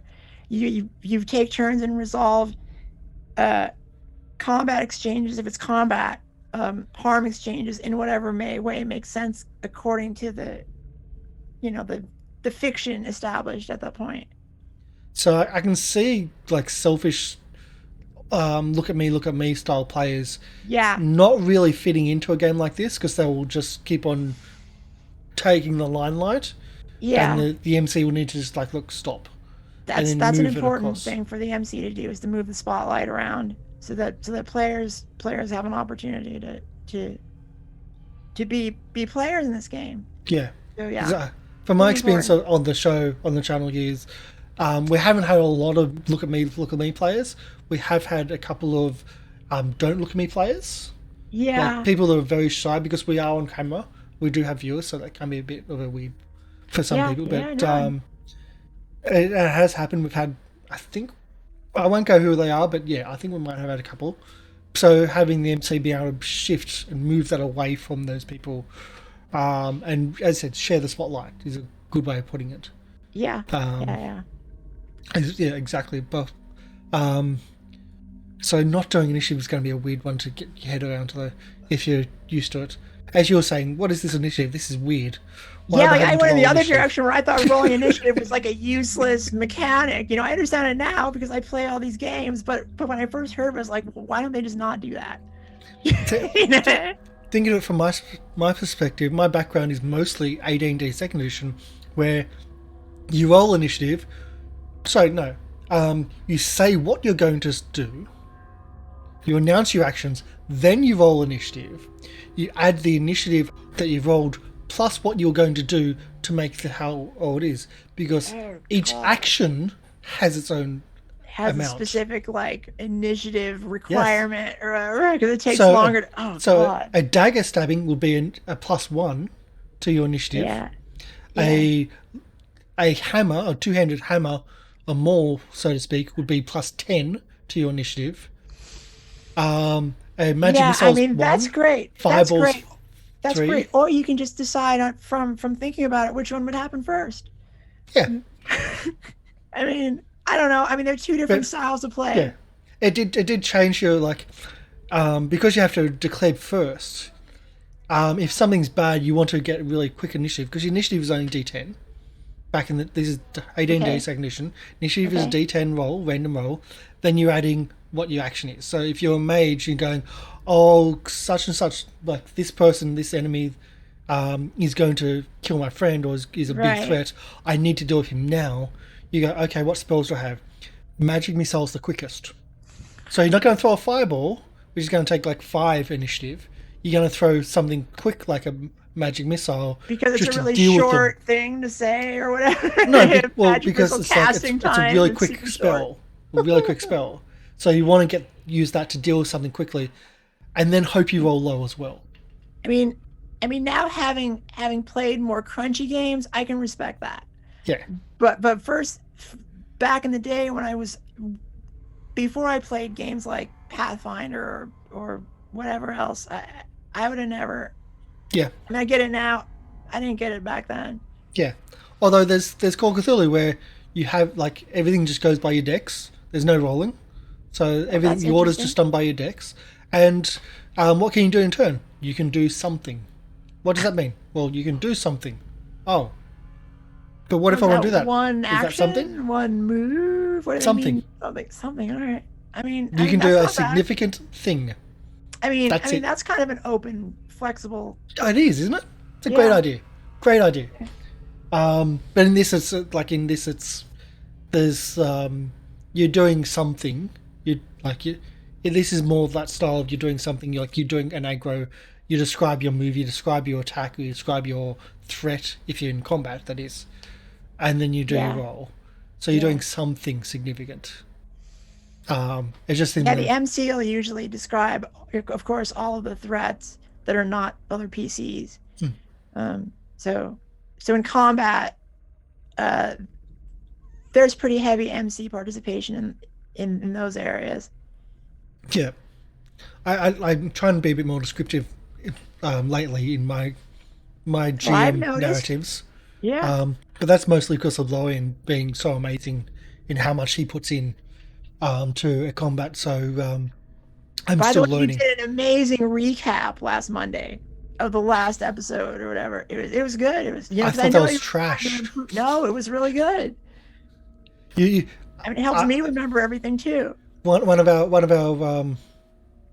of our clips, our highlight clips, is from the Children of the Mars show, which actually has the players doing it in character.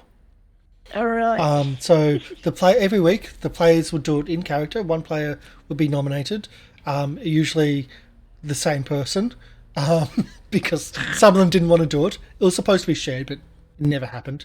And so pre-show, they would write up this whole thing of like what happened, and they'll do it in character from the perspective of their character, either as a diary or telling it to a friend or whatever.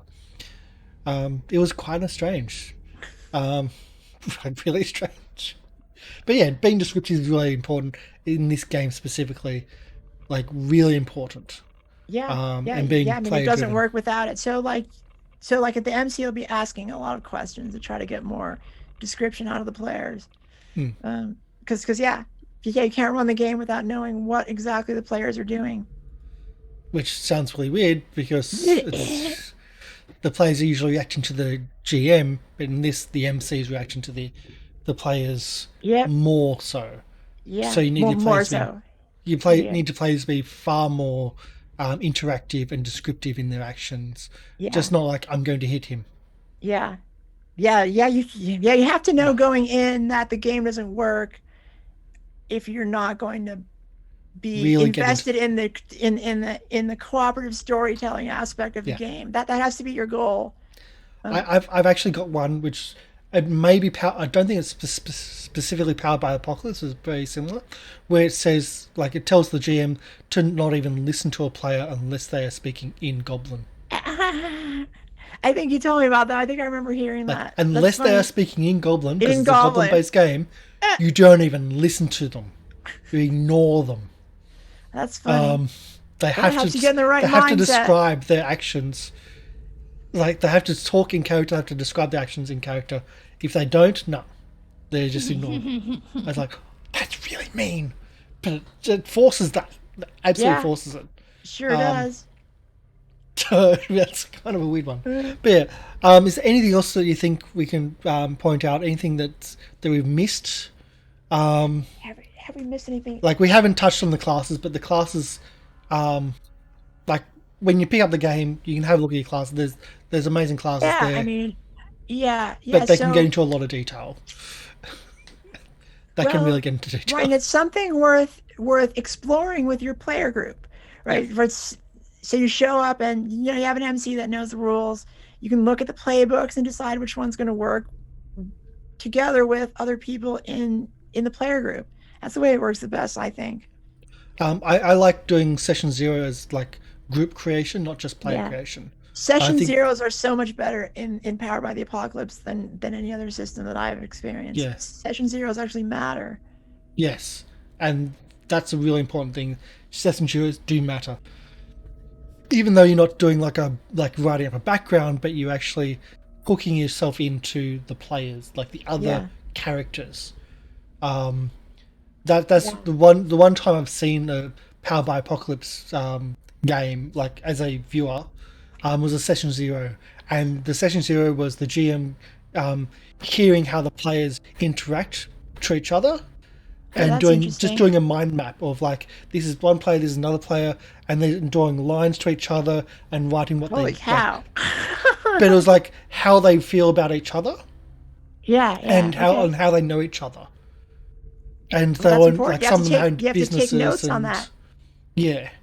Yeah. So there was the GM writing notes from the start and like going, okay, I can use this hook here, I can use that hook there, Oh, and that's it was interesting. mostly the GM writing notes, reacting to the players, how they were putting the party together. Um, That sounds right. I don't know if that was how it's supposed to go, but that to me that was really impressive. Ideally, that's the way that you play the game. Yeah. So and it's not a game where you're going to have a lot of maps. You're not going to have tokens on a map like you No, would you usually sure do don't. That in Roll you 20. sure don't. I don't even know how you would do that. I don't even know how you do that under the rules. Or it's just There's no you're not rules. built for My that. character moves X amount of meters or feet or yards, or And if be it's like, in Shadowrun, okay, it's meters and yards at the same time, at the which same thing. Yeah, are not the same thing. ah, close Uh, enough. they say it's close enough in the Close enough book. for shadow runs, grenades, and horseshoes. Yeah, it's close enough. I love it. But so yeah, you don't even have that. So like, even though I believe the rules, like the character sheets are in Roll 20, I believe, you're not using maps. You're just using the roll off. That's pretty much all it is. Yeah, yeah, yeah. Um, I don't and know even what you'd still, have maps for. I mean, I yeah, guess for like the general, maybe picture of the world where things are with relation to each other. You want to put on a general map, but nothing like a yeah. battle map. That doesn't work. But in such a case, you'd have the players having the world map or the city map or whatever, so of like where they are, Yeah, and then you'd have like it would just be in your the notes GM where being on his screen doing the relationships and all the other bits and pieces of yeah, what I can trigger and writing the backstories as they come along. yeah, yeah. That might be the only other thing that's happening. Um, it's kind of weird. It's a very different way of GMing, very different way of playing. Um, but again, it's a game where you can just jump in as a player without knowing the rules because you get your character. You don't just get a character sheet, you get a character booklet on how to play that class. Yeah, you sure do. And so So you can get excited about it while you're just making very simple decisions. You're just picking out, I mean, there's even suggested names in the playbook. So you don't even have to really think of a great role-playing name that Karsh can't pronounce. please I don't. mean, that that takes away half my fun in character creation. Uh, Well, the normal name, but mispronounced specifically. Is that right? it's not a mispronounced normal name. This is fantasy. This is Sharon, Galarian names. It's no, not Sharon. God Sharon, damn it. Shireen. It's Shireen, and that's because she lives in Galarian, and there's no Sharons there. It's a very rare name in Galarian, Sharon. I do get that mixed up all the time. I still, yeah, all the time. Um, it's just, oh man. But that's my big beef with a lot of fantasy names is they're unpronounceable. But in alien names, okay, you can get away with it. But really, that's why I like Call of Cthulhu.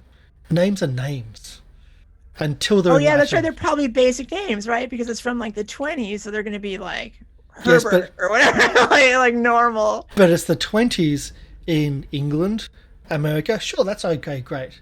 Yeah, really easy stuff. Egypt, I Italy, see. France, like that's when it becomes I complex. see. And then you've got Latin.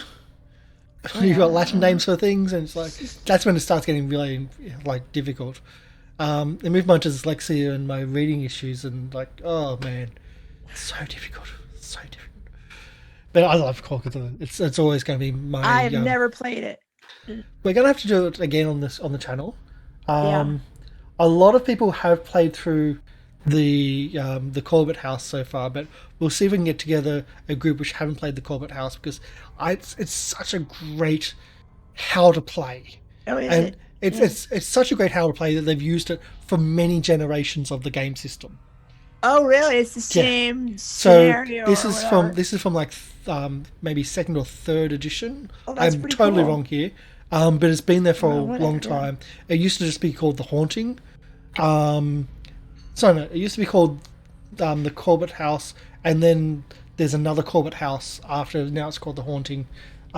But yeah, it's been the quick start box or the quick start rules like scenario for ages, and it's just Huh. amazing, That's pretty simple cool. how to play, and it just yeah, it's a great one for it.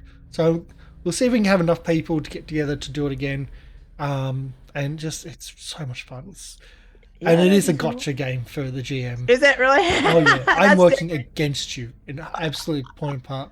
And one of the rules is that okay, you failed a roll. Sure, you can either spend your luck or you can push your roll. Pushing roll means you roll again, but you have to find another direction that you're rolling from. I So see. again, with like you can try to persuade them using your feminine wiles, or if that fails, you can just try to beat them up and use intimidation instead. And then the As consequences are worse if you But there's fail. absolutely a consequence if you fail that second pushed roll. Okay, all right, yeah, that makes Like sense. there's no consequences for failing a roll, generally Yeah, speaking, but if you yeah. push a roll, there's consequences. There must be Mhm. consequences. Um, so, but you have to come at it in a different way. You have to use a different skill, and a Yeah, different technique to try yeah. to do the same thing, which is a brilliant way of doing it. And again, even if you can spend luck, which is a finite resource, and the person with the lowest amount of luck is the target on random issues. Oh, that's funny. So Yeah, it's yeah. always So like that's I have X amount of luck, but someone's got less. I can spend like maybe two they're the to unluckiest. Yeah. yeah, yeah. And it tells you as So a gem, anyway, don't feel guilty. Don't feel that's a guilty. good. You I was gonna say that's a good point of contrast though between like normally when you fail a roll in a regular RPG, it just means nothing happens. But in Powered by the Apocalypse, a failed roll, that's the only way bad things happen. So yeah. bad things have to happen. And even when even with a partially successful roll, bad things can happen, and Yes, that's what's yeah, driving the narrative. yeah, that's right. Yeah, Yeah, but in the Call of Cthulhu situation, it's like only if you want to push it, I see. Yeah, that and bad then things will bad things happen with that. happen for Yeah, sure because you've already pushed your luck or yeah, whatever. yeah. Yeah, And it's usually when you're doing a situation, you're trying to use your highest skill first because you got the best chance of succeeding. So pushing the I roll, see. you're then the other skill you have to So you can use. pick a different skill. You have to pick a different You skill, have to pick a different skill, and it's not going to be as one that you're as good at. which Oh, that's is interesting. not Okay. often going to be as good because you only Yeah, use your highest skill as your optimal that's kind of skill a in a cool situation. mechanic. Um, so it and that's the one that's most likely going to fail, and that's going to be most likely going to be for yeah. It's an interesting way of doing it, and again, it's such a simple system. That's why I like it so So, much. so in Call of Cthulhu, like how off, like how frequently really is PC death? Because I've heard it happens all the time. Is that So true? okay, so for campaigns, um, I have had a um, I have had a player that was in a circus, and then I had another player who was in a circus, and another player, and this was like different acts in a circus, and like as a group of player characters that have died. So it was just Yeah. the same theme, but different directions of the same theme. Had a friend who did World War One Aces and went through an entire squadron plus of World War One Aces as a theme of different characters that he played in a campaign. You can go differently on everything, but it does happen. You have say 9 to 12 hit points, and a gun does like d10 damage. Hmm. Jeez. Okay. Yeah. Yeah, and So you're not going to be healing able to take is many of something those that goes over hits. weeks and months. Oh, really? Yeah. Okay. So, oof, It happens. that's And crazy. that's a handgun. All So right. a shotgun does more. Well, yeah, I guess it makes sense. I mean, so it's more simulationist that way then. So like a Yeah, shotgun, if you get hit with a shotgun, like you probably won't survive. yeah, yeah. Huh. Okay. It's modern day, but usually set in the 20s, 1920s. Then you can have Right. the 60s and 90s, um, and 80s and things like that. Um, Okay. and also there's different timelines you can do things. But yeah, it's very much weapons are dangerous. Combat is dangerous. Best thing is to avoid it. And not I just that, see. but So like if you'd you, act like he would in real life. yeah, the idea is to avoid. The idea is to I run for see. the most part. Hmm. But sometimes you can't run. Sometimes you have to face the danger because that's the end conclusion is the danger you have to overcome. But there's also things like cultists who are more dangerous than you think. There's outer beings and things which are, again, far more dangerous than and more powerful than you'll ever be. So it's kind of one of those things where everything is against you. You're playing victims. Um, Oh, that's funny. it's a really different way of doing it because you don't have hit points. You don't have like having a magic, having a spell is like not a good thing. It's a bad thing because it costs you That's different. so much. The more you learn about the Cthulhu Oh, mythos, that's right. You go the crazy more from learning insane you spells. have to be. Huh. Your maximum sanity drops, Oh, that's crazy. and like you can be more insane just by casting a spell, um, because you're using the power of the mythos. I mean, that's It's all bad. clever. It's all bad. Yeah. And there's like psychology parts in it as well. So anyway, let's go back to this and let's wrap up. I think before we get into Call of Cthulhu, because I can talk about Sounds Call of good. Cthulhu for a lot because I love it so much. But yeah, so I think we've covered everything we wanted to talk about in not just Apocalypse World, but also quite a few things on the broader Powered by Apocalypse Yeah. game Yeah. systems. Um, and I think we've wrapped up on everything as well. So dice rolling is rarer, but important. Like that's when the Yeah, you conflict, don't roll that's unless when the it's ramifications. consequential. Yeah, Yeah. and everything has a consequence, which is Yeah. why the GM can go, "Oh, cool. So you are," and just checking that they're making a roll, which the players can then go, "Oh no, sorry, I didn't think it was that dangerous. I thought it's like."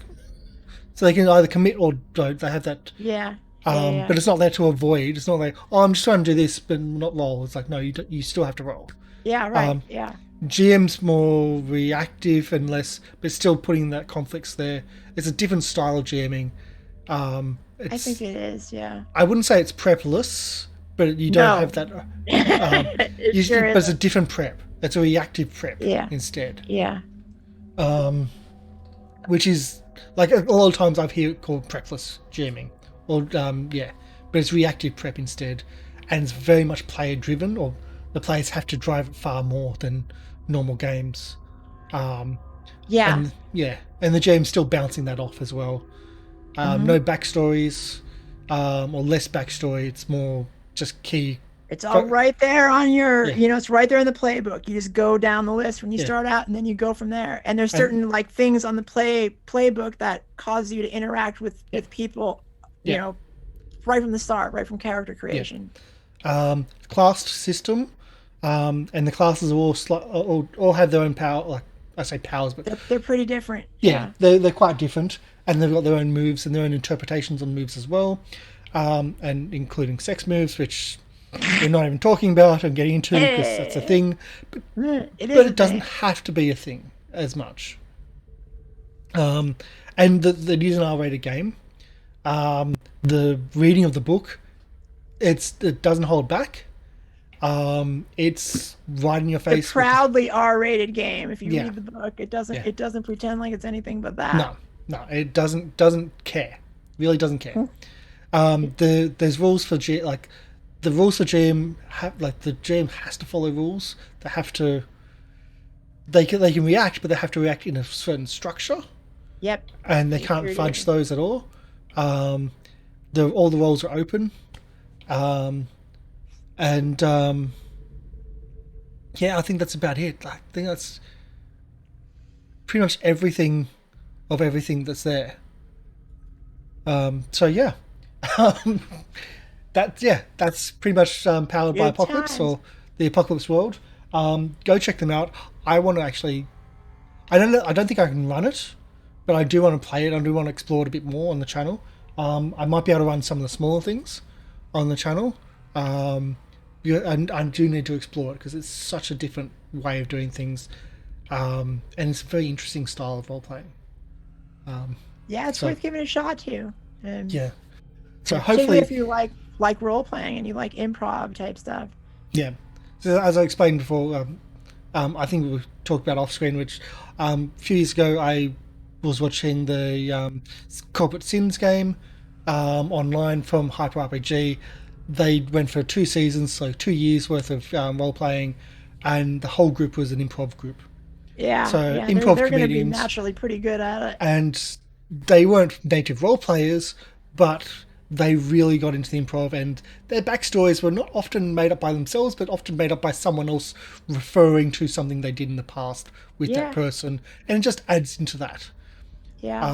So that's kind of Yeah, there my are little mechanics in the playbooks that say who's the person that saved your life once. You have to pick them out. There's little hooks in the playbooks themselves to yeah, kind of build yeah. that. And that was that character creation I spoke about, where the GM was doing those references and doing the map, Right. Oh, there you the go. mind Yeah, map yeah. of like how that That makes happened, and sense. yeah, and trying to figure out what hooks they can do off those themselves as the MC. Yeah, Okay, yeah. Yeah, yeah. I That's do that's like something you mind would need maps. to keep track of.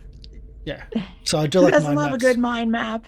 They're really good for getting that into a relationship when you're doing a session zero. Yeah. A lot of games like, oh, you all met in a tavern. It's horrible. The It's old meta ugh. tower. Hey. Having everyone know each other, but have that interrelationships of why, not just why they know each other, but how they feel about each other is really important. The Vampire the Masquerade, I think it's 7th edition or 5th edition, the latest one that's come out. They've got their basic set has a beautiful relationship chart, absolutely Yeah. gorgeous relationship chart of who the players are, what their relationships are, and it's two-way. So you've got relationship from one direction could be totally different from the relationship back, because like one you might be loved by someone, but you think they're a conniving thief and you don't like them because they said something one time, you're just never going to forgive them. And that's what happens in friends groups. It does. I've But seen it. all of that is great as long as you have played to find that stuff out. Yeah. I In this, it's can't I about can't playing. Yes. underscore that enough because that's Yes. when backstories start to make sense if you've had to role play that out. Yeah. In this, it's about role playing, but in other times, it's really important to have those things. Oh, It's I so see. cool. Okay. Yeah. I got distracted again. Anyway, so Yeah. I think that's about All right. everything. Good Um, times. is there anything you want to else mention? I think we went Yeah. through the pitfalls of what I would probably do and make mistakes of, or new GMs would do. Is there any questions that you're left with if you think like what are the big questions that you feel like you still would have? I still think I'd make mistakes. Well, yeah. I mean, I that's would that's okay. because I would want to bend the rules, which you're not supposed to. You got to act within the It's a lot rules. harder to do it when the numbers are right there. I know, but you're not enrolling. You have to. Yeah. I think it just takes me time to get used to it. I'd still have to play inside. Yeah, I learned by playing inside like a game instead of from the outside and just learning and Oh then yeah. trying it. Yeah. No, no. No, I think that this is the kind of game that it would be tough to MC it without having played it before. Yeah, yeah. Um, But the because that players could doesn't just always jump in. work. Well, and an MC that's not experienced in the system can sometimes ruin the game because they don't know when to jump in and they don't know when to not jump in. You sound like you have experience with that. I have run the system plenty of times. Not anything else. No, no, as in having bad MCs. Oh yeah, yeah, yeah, yeah, yeah. Unfortunately, Yeah, I've been there. I I've get frustrated. I've had bad GMs too. Yeah, I've had some they're there. really horrible GMs over the time. Um, And unfortunately, that was my face-to-face group, so they were the same GMs that kept on offering up campaigns and stories to run.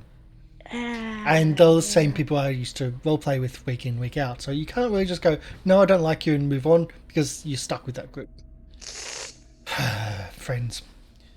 Anyway, but yeah, so yeah, I think it would take a different, like, absolutely different style, and yeah, so I can see a bad MC being that too. Yeah, um, I want to play, I want to run something. It Yeah, probably give wouldn't it a be try. Apocalypse World. It might be Dungeon World, um, I think or Dungeon World similar. would be more that would probably work better for you because you're familiar with the fantasy setting. You could probably come up with stuff on the fly. And it's also the rules are more flexible. They're less hard and fast. I There's don't, more rules, but they're less hard and fast.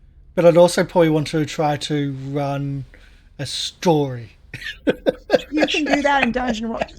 You can actually do that in Dungeon World. because that's very much more my style. Um, You I want to tell a story. I want to tell. can do that in any one of these games. It's just Yeah, you have to just not be committed to a specific story, yeah. like progression of events. They're not going to happen in the order you want them to. No, never, never. Yeah. That's normal in GMing or I MCing. see. Yeah. Yeah. I Things mean, do not go in order. I don't know how different it really is. I just I just know that in this system you would it doesn't pay to prepare too much ahead of time. It just doesn't. Well, yesterday's show I didn't prepare at all. Nice. No, that's not nice because I thought that they'd done the two parts which we did, and we were going to move to the next part. So I prepared the next section, not the section that we actually ended up doing. Oh, that's funny. Well, Yeah, yeah. that's 5 months So between games. But anyway, so I think I'll wrap this up. all Thank you so right. much for coming in, Polly, and Sure. Thanks for having me. for sharing your knowledge and your experience with Apocalypse World, and the Powered by Apocalypse games themselves, because it's a more generic system across. Very different systems, Yeah. very different worlds, but that's still core. D6, 2d6 plus, and get sevens and get 7 to 9 bad, but we're a little good, and 10 plus. Yeah. So I think that's really cool. Thank you so much for having on. Would you would you like to do a big shout out of like what you do and Yeah, everything? sure. I'll make it quick. I'm Polly. I have a Twitch channel. It's PollyPeople. I play board games on there. Because I'm at heart a rules lawyer, and I think all board gamers are a little bit rules lawyer-ish. It's harder to So cheat in board games. yeah. No, it is hard. Well, it's hard, and the only person you could get mad at is yourself. Because you're playing solo board games, Yeah, so it's even yeah, worse. yeah. So so you have to really be like, okay, if I cheat to win, I'm just cheating myself. You really have to believe that. You can't. It's just not just saying it. You have to believe it. So there you go. I don't mind cheating a little bit. Sometimes you have to because you got to get the win. Sometimes you just need the win. You know. You got to get that reassurance. It's like, well, Right. that's not a 6. Like it was like Yeah. 8. Let's just assume it was an 8, and then we'll just keep I on didn't moving. fully legitimately win this time, but next time I will. So you can check out Poly People at the Twitch address linked over there. It's already on, like, displayed there for. Thank you so much for coming in. We'll see Sure. you in our games regularly on our channel as well. It's been lovely to have you in here as well as our normal Yeah, role it's been playing with us. fun. It's always interesting to have a different perspective. Um, I'm very much stuck in Glad. my ideas. I'm an old man. Um, And you're more flexible than you think. I'm trying. It's more of Trying. I'm trying to learn, trying to change. But 20 years in one style, very hard to change. And not just one style, but one style and one group. So all I know is that one group for 20 years.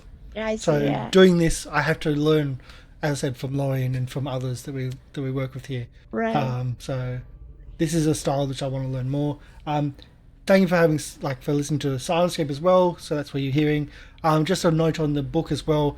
As always, we have a just a shade and a thing over the cover of the book, so the color is a little bit darker and a little bit muffled than what you'd normally see. So that's why, if you'll see this book look a little bit differently to what you've seen on screen, just because of the Yeah. white PDF. We're trying to dim that down just a little bit because that can really hurt people's eyes when reading through it. But yes, go check it out yourselves. Pick it up from the book. Well, probably won't have bookstores, but see if you can order through a bookstore. Support your local bookstores is really important. Um, Try to remind them that Magic the Gathering isn't the only way they can make a profit. I know that sounds controversial, but seriously, that's their only profit most of the time. And Who knew? just learn and have fun. And it's not. It's I'm sorry, it's a really bad thing. My local game store is Magic the Gathering store now. It's got miniatures, it's got some books, but everything that they do is Magic the Gathering. Yay! Another Oh, game I've never played. and other card games, I'm sure. But Yeah. it's just card games now. But yeah, so thank you everyone for watching. Thank you, Polly, so much for coming in. Sure. It means so much to, again, have you here and have a very different perspective on things. So that's for us for Glad to now. do it. All right. So See you later. bye.